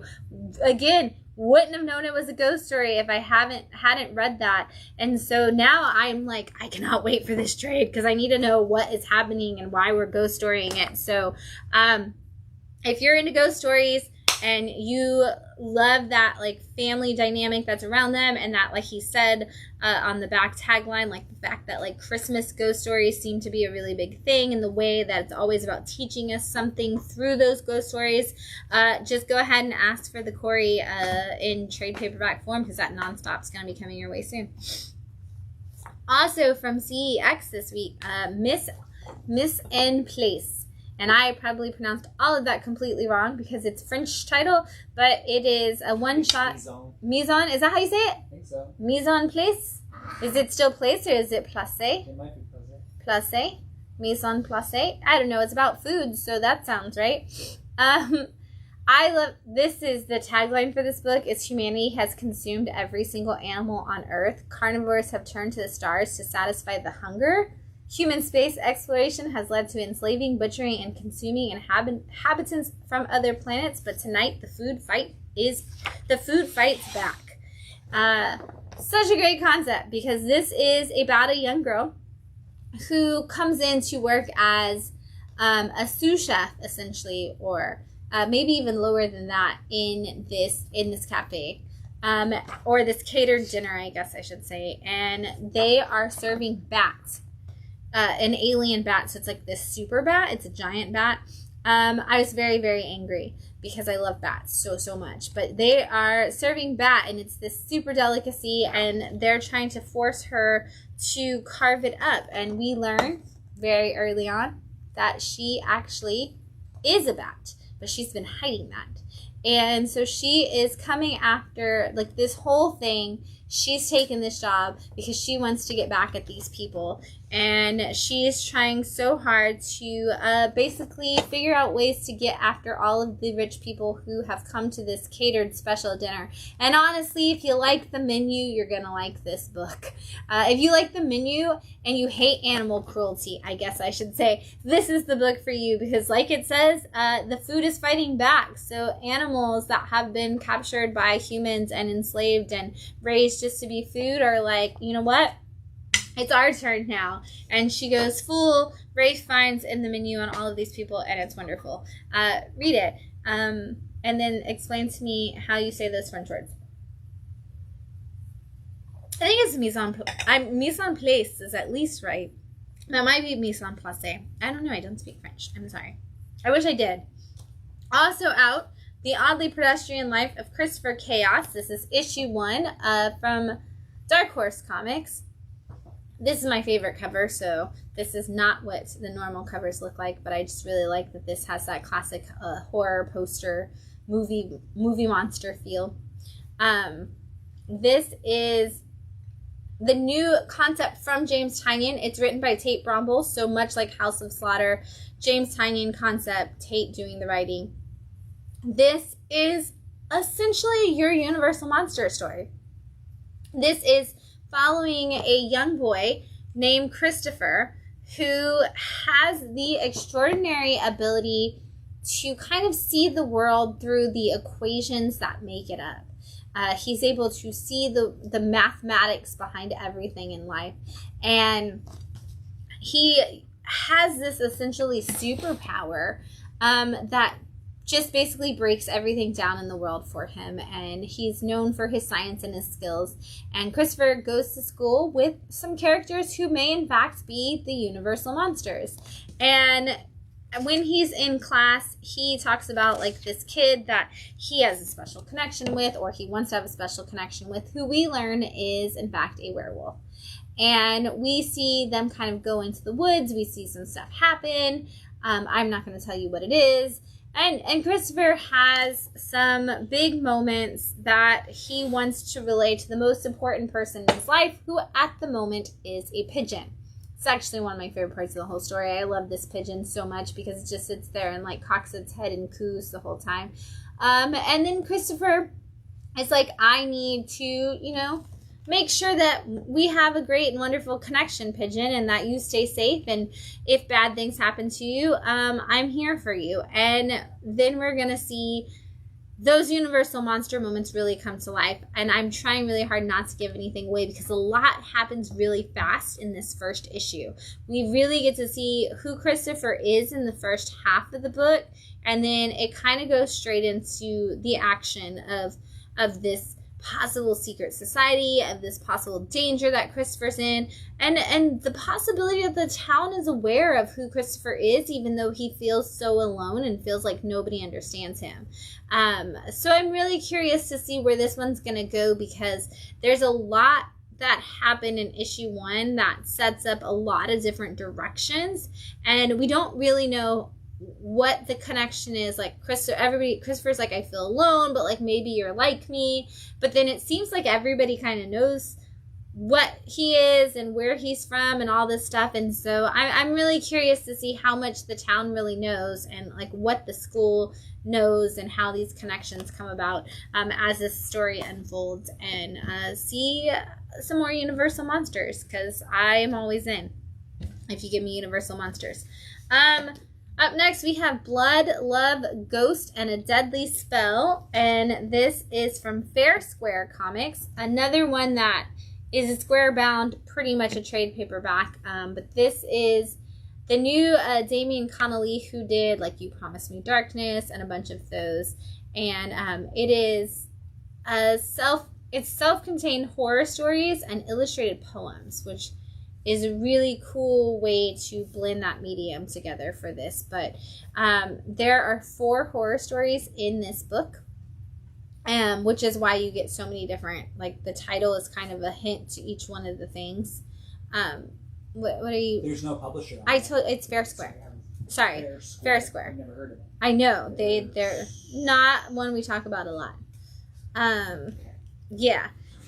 It's crazy. It starts, the very first story in here is about a guy a teenage boy who lives in an apartment complex, and he lives next door to a girl who may or may not be a vampire, but he is in love with her. He wants to get to know her. And the weirdest thing about it to me is like each one of these chapters starts with a song reference, and her name is Helena. And so we actually get like a My Chemical Romance, like song reference in there, which I was like the quote is My Chemical Romance lyrics, and I was like, wow, we've come to the point where like that's music that we quote now. And then I felt really old. But so he is really in love with this girl, and all kinds of weird things happen with her living next door to him, and he goes through this whole experience of his whole life of like, I lived by her. I had all these experiences as a teenager. I moved away. I came back. This is the experiences I had as an adult, and a lot of weird things that happen. Really, really cool story. The second story is about a guy who has an obsession with spending his life in the bathtub for certain reasons that I can't say on the live stream, and some weird things happen to him while he's in the bathroom, possibly some like ghostly experiences that you would be creeped out about, but he's having a great time with. And so I'm going to skip over most of that story. And then the third story is called When We Got Together and Destroyed the World, and the song lyrics on that one are actually 9 Inch Nails, The Day the World Went Away. I was like, I feel really old because all of these songs are getting used for song lyrics in a comic book now.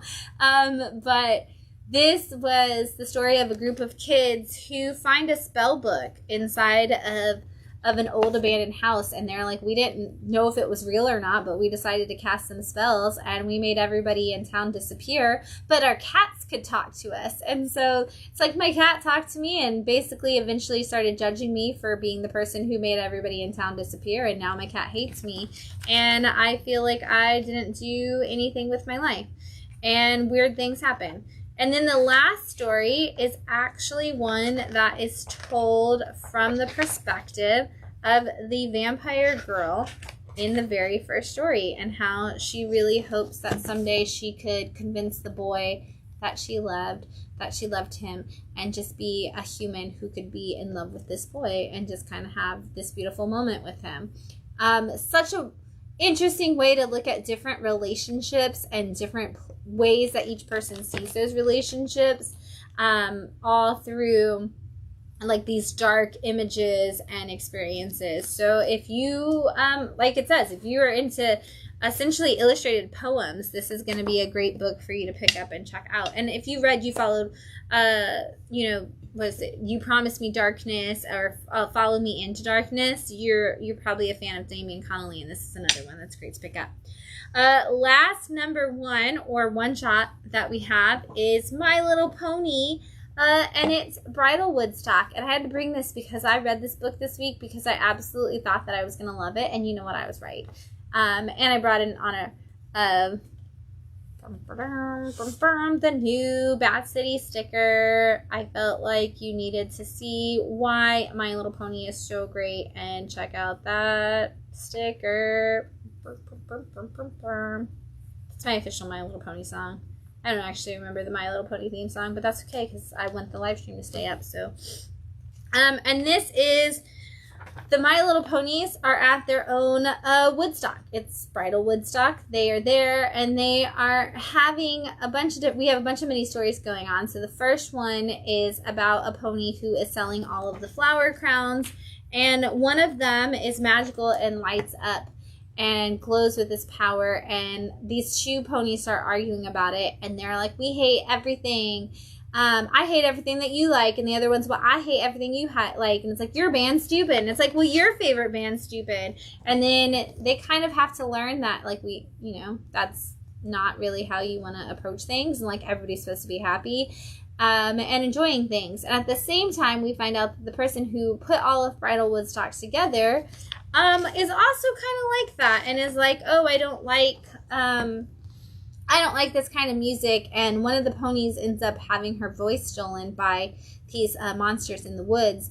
And she's like, I mean, is that really a problem? Because, like, her music isn't very good. So, and they're like, well, what are you talking about? Like, you can't just, like, hate that. And I'm going to read it to you because the pony says, so you don't like their music. That's fine. But look how excited every pony is. Besides, it's okay to not like some ponies' art and still recognize that it took a long time and a lot of effort to make. And I thought, this is why I love My Little Pony, because they always throw in this great lesson. And it's like, yeah, okay, so you don't like that? Cool. That's fine. That's okay if you don't like it. It's not okay to trash somebody for the hard work that they put into it and to hate on all of the things that they did. And it's not okay to hate other people because they like the things that you don't like. Like, everybody likes different stuff, and the world would be boring if we all liked the same thing. Every pony doesn't like the same thing. And every pony can be into cool things that you're not into, and it's not cool to be a jerk. And that's my favorite thing about My Little Pony is that they are just so positive and so good at reminding us that, let's all work together and be happy and just have these beautiful, wonderful experiences together. And so if you are looking for a happy, positive story, this is going to be your book of the week right here with My Little Pony and the Bridal Woodstock. And it's a one-shot. So if you've never read a My Little Pony book, doesn't matter. You can start right there. All right. Now we've got some picks of the week. First up, we have the conclusion of Cyrano. This is issue 3 from CEX Publishing. Every single issue of the 3 issues have been, this is issue 3, every single one of the 3 issues has made it into the picks of the week. And it's because I love strange paneling and good storytelling. And this book has both of those. We always get a couple of issues in this. And this is another one that we get just that.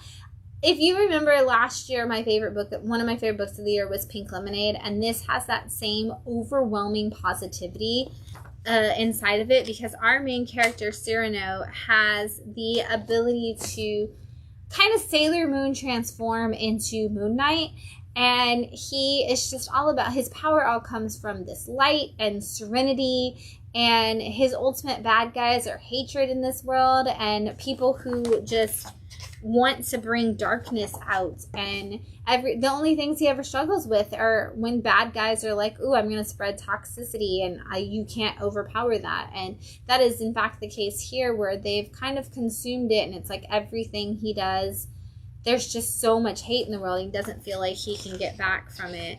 And we do see Cyrano kind of learn that if he goes all the way to the future and he battles against it and against it over and over again, that eventually, like, positivity does win, and he kind of like supercharges that positivity as a way to fight back. And we get these just beautiful shots of him glowing in pure goodness and going against this darkness. And I love the contrasting colors they use. I love the way they built out these panels for these fights. I love this character. I love the way they wrap it up and the things that he kind of experiences and wants to live through for himself. And the way he puts it all together. Excellent storytelling. Again, fantastic paneling. This is just a superheroed character that is all 100% about kindness and goodness in the world. And if you can't give that, like, you can't be a hero. And I mean, that's what superheroes should be about. And so the fact that he embodies that so well is why Cyrano is one of those books that just absolutely deserved the pick of the week spot every time it came out. We've got Bryn Mawr issue 1 from IDW. This is the new Steve Niles book, and if you are a fan of shows like Midnight Mass, this is gonna be a great one for you. And you know, this is, it's such a dark, creepy story, and I'm 100% in automatically for that reason. But this follows a man who is part of a family of people who are the Turners, who live on Turner Island. And everybody in his family has either died or left the island, and he returns home to it, and nobody on the island wants him on there. And we don't really know why, but we know that everybody there hates him. And he has returned and has decided that he is going to restore the old chapel on the town, but not to turn it into a church, but he's going to live in it. And so he is building out this island, this chapel on this island, and kind of trying to figure out how to just navigate his way through a town of people who are like, hey, don't you know, like, our entire community is cursed because of you. Like, we don't want you here. And you remember what happened in the past. And it's like, I don't know what happened in the past, so I want to know, but, like, we don't know yet. And while he's living in this chapel, he finds out that there are some things in the chapel that are going to lead us down some dark paths.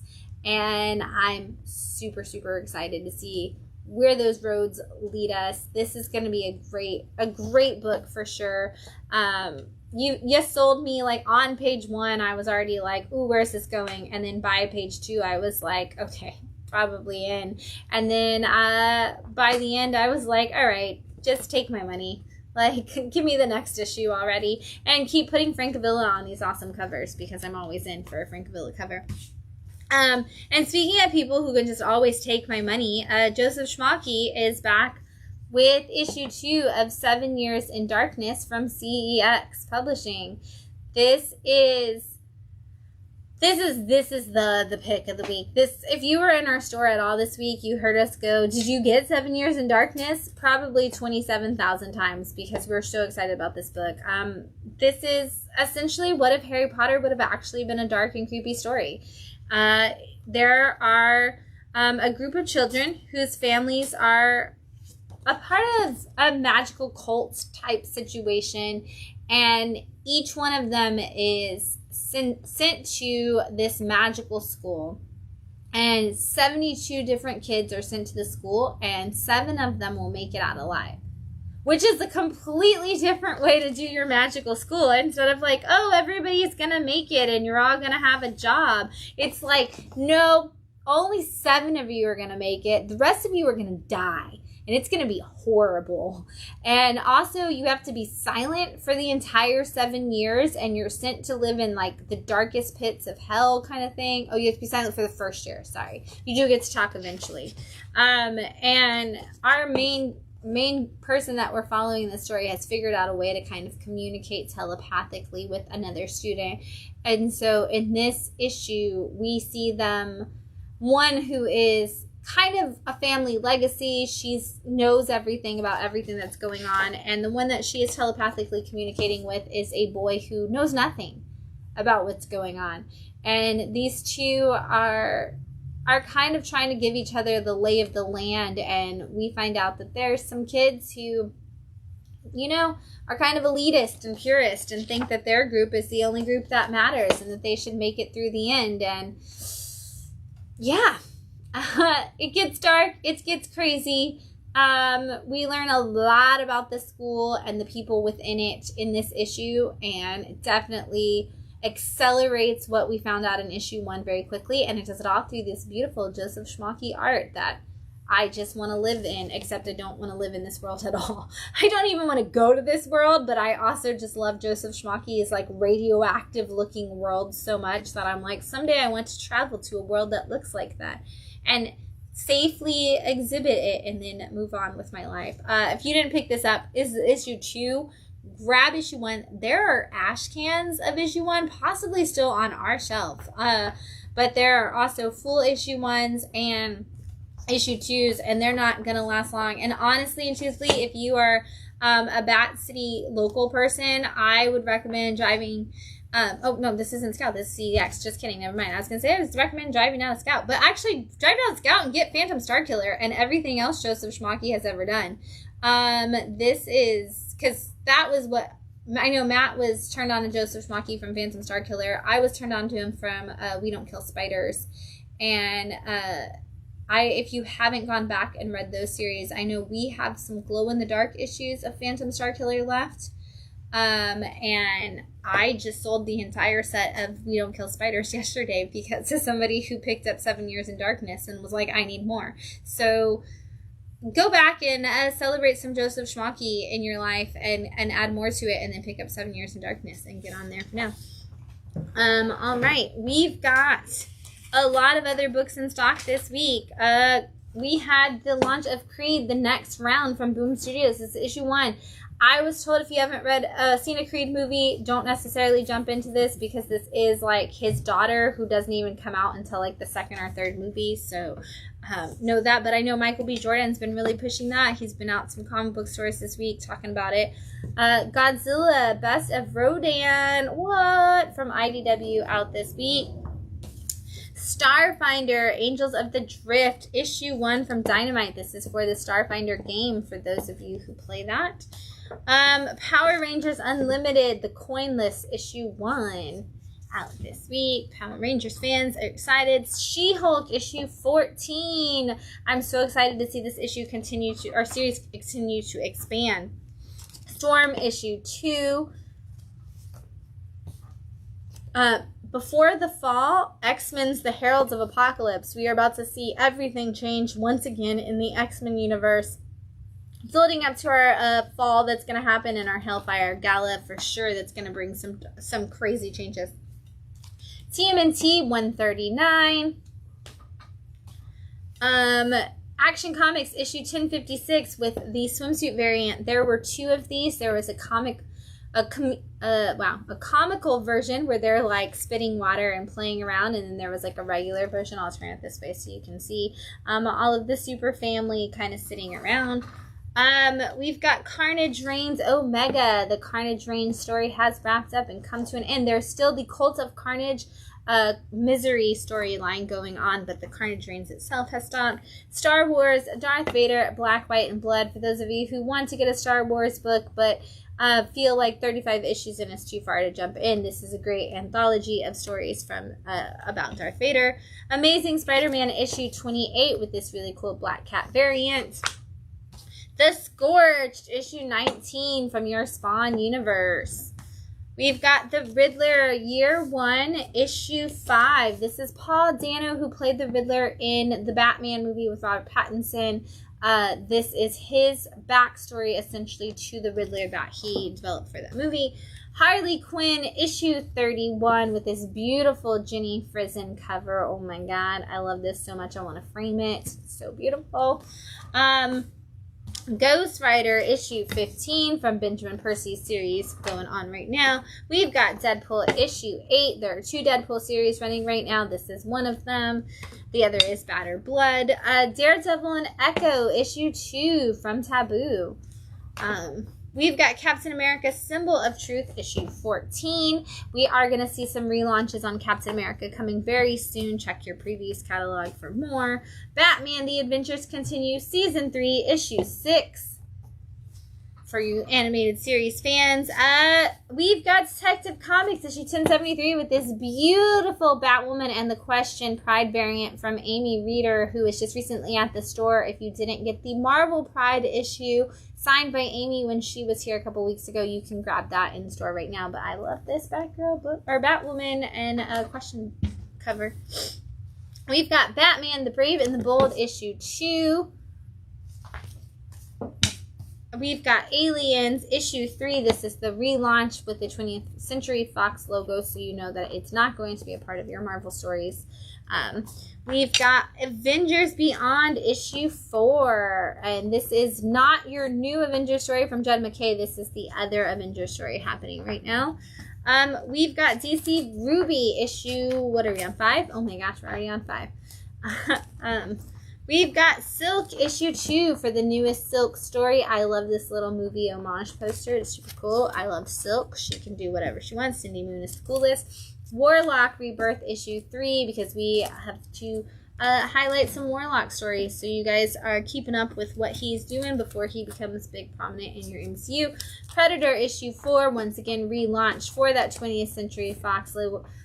We are, however, going to see Predator and your Marvel characters connect, because Predator versus Wolverine is coming soon. Make sure you let your store know if you want that homage cover, because there is that Wolverine homage cover that everybody's gonna want. I guess it's a Hulk homage cover with Wolverine with the claws, but now it's got Predator in it. Tim Drake Robin issue 10, and this is the DC Pride cover. City Boys issue 2. City Boy has been a really popular new title as a part of the AAP titles at DC that are going on right now. We've got City Boy, The Vigil, and Spirit World. So if you're not catching all of those titles, grab those. They are so good. Silver Surfer Ghostlight issue 5 out this week. And then we've got some trades. We've got the Wolverine Snicked in stock, which is the Wolverine is the Lone Hope, Last Remaining Humans in a Ruined Dimension. This is a story that you should definitely check out if you're a big Wolverine fan. We've got Captain America, Symbol of Truth, Volume 1. So we were just talking about that Sam Wilson story. This is Volume 2. I just said Volume 1. This is Volume 2, so this is issue 6 through 11 of the Sam Wilson Captain America story. Star Wars Darth Vader, Volume 6. This is crazy, of Greg Pak's story going on right now for Vader. Grab that. We have back in stock Nice House on the Lake, and this is Volume 1, aka issues 1 through 6. If you need to catch up on Nice House, you missed it, we have that back in stock for you now. I brought a couple of my favorite books that are nominated for Eisners this year, one being Chip Zdarsky's Public Domain. This is issues 1 through 5. This is the story of a comic creator who lost all of his rights to a major corporation that has now created an entire movie franchise based off of characters that he created, and his family wants to go to war to kind of save those characters for him. It's a story we've never heard before. Absolutely. And also from Red 5, we have The Atonement Bell. This is the entire story about a young boy who goes to visit his aunt only to find that his soul has been promised to a cult of people who are going to sacrifice him if he can't figure out how to stop it.